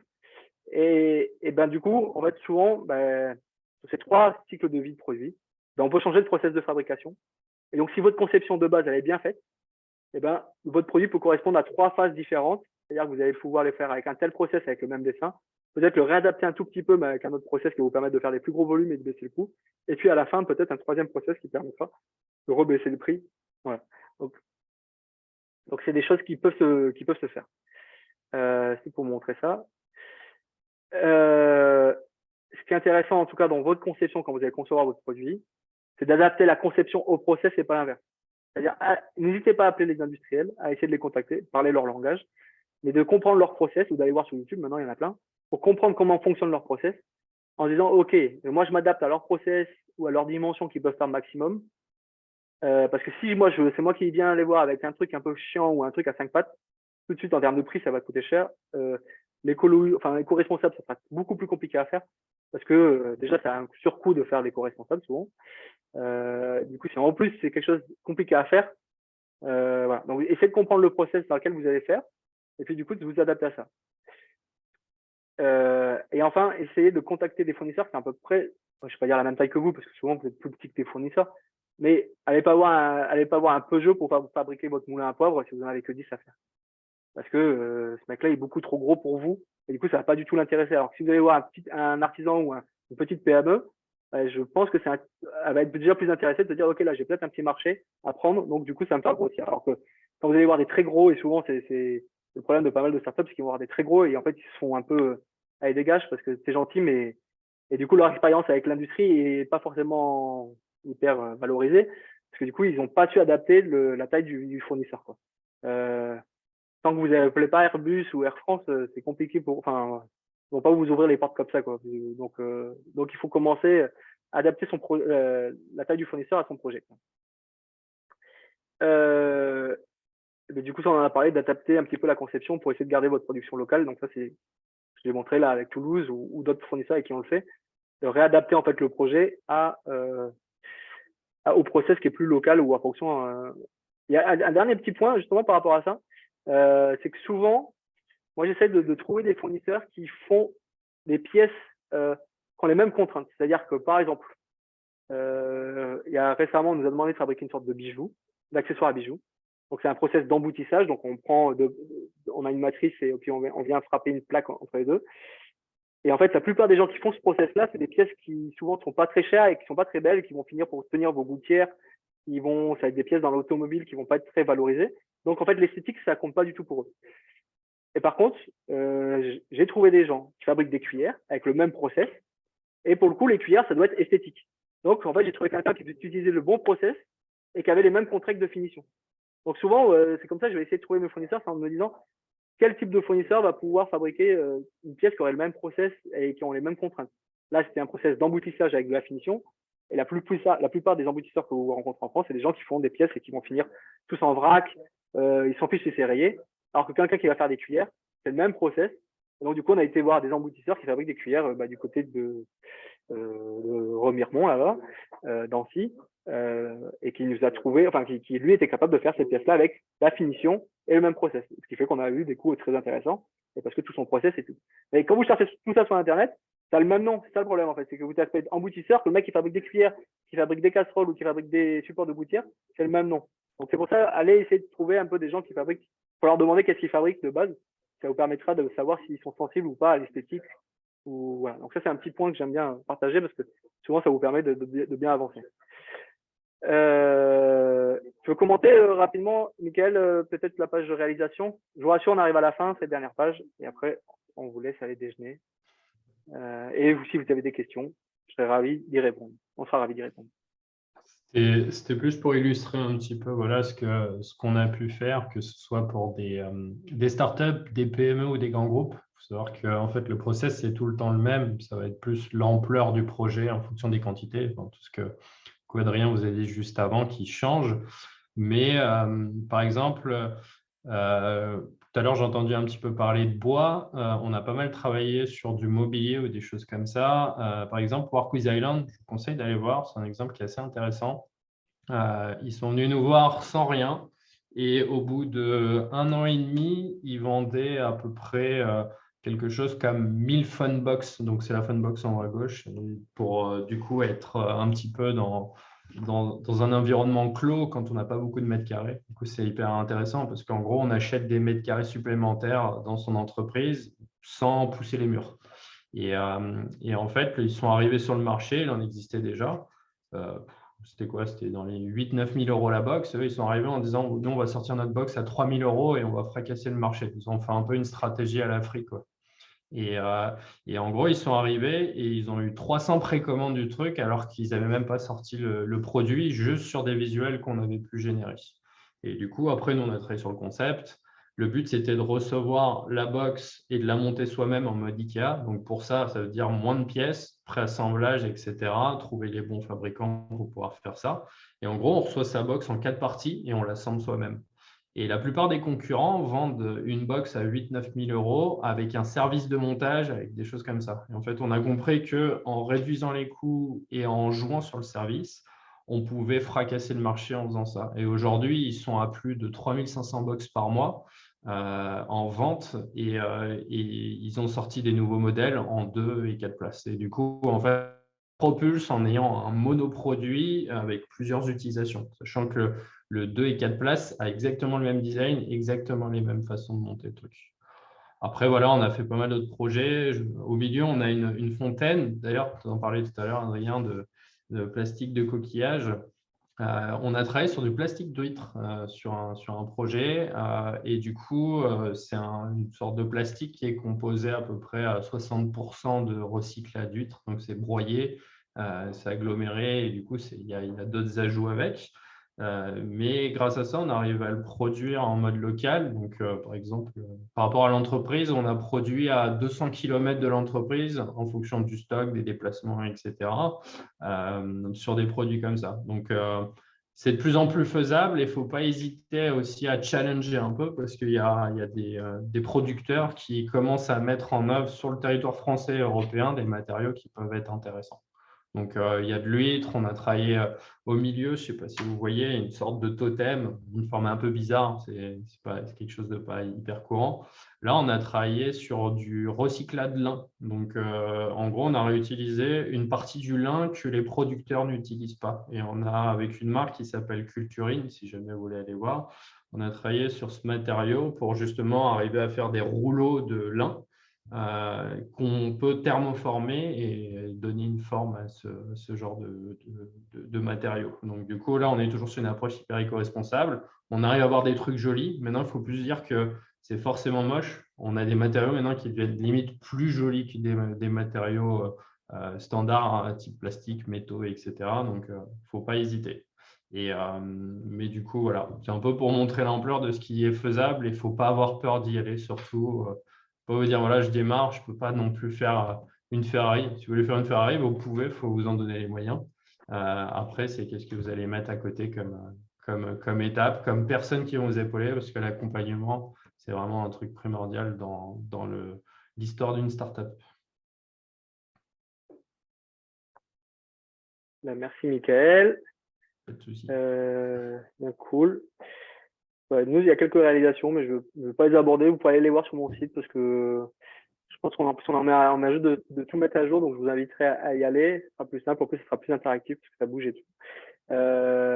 Mais est-ce que vous avez peut-être des questions ou peut-être des sujets que vous souhaitez aborder par rapport à votre projet, vous? Et puis, ravi d'y répondre. En tout cas, moi, je suis ravi parce que du coup, il y a eu quand même un peu d'échanges. Donc, parce que ça nous est arrivé de faire des webinaires où aucun des participants voulait participer. Donc, c'était un peu dur pour nous d'animer quelque chose comme ça. Mais là, du coup, j'espère que c'était chouette.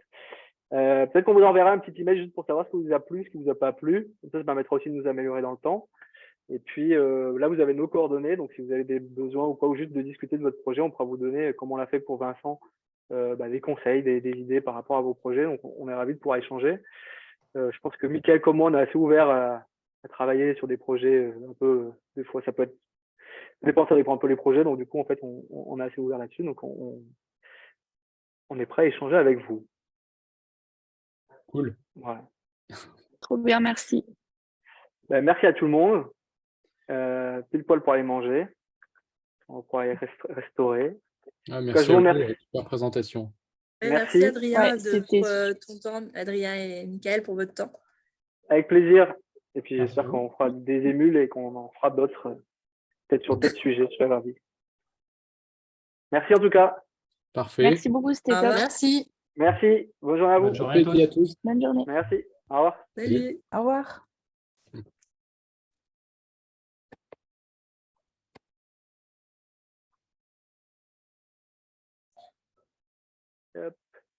Merci, c'était chouette. Merci. Avec plaisir, Julie. Bonne journée. Bonne journée. Merci.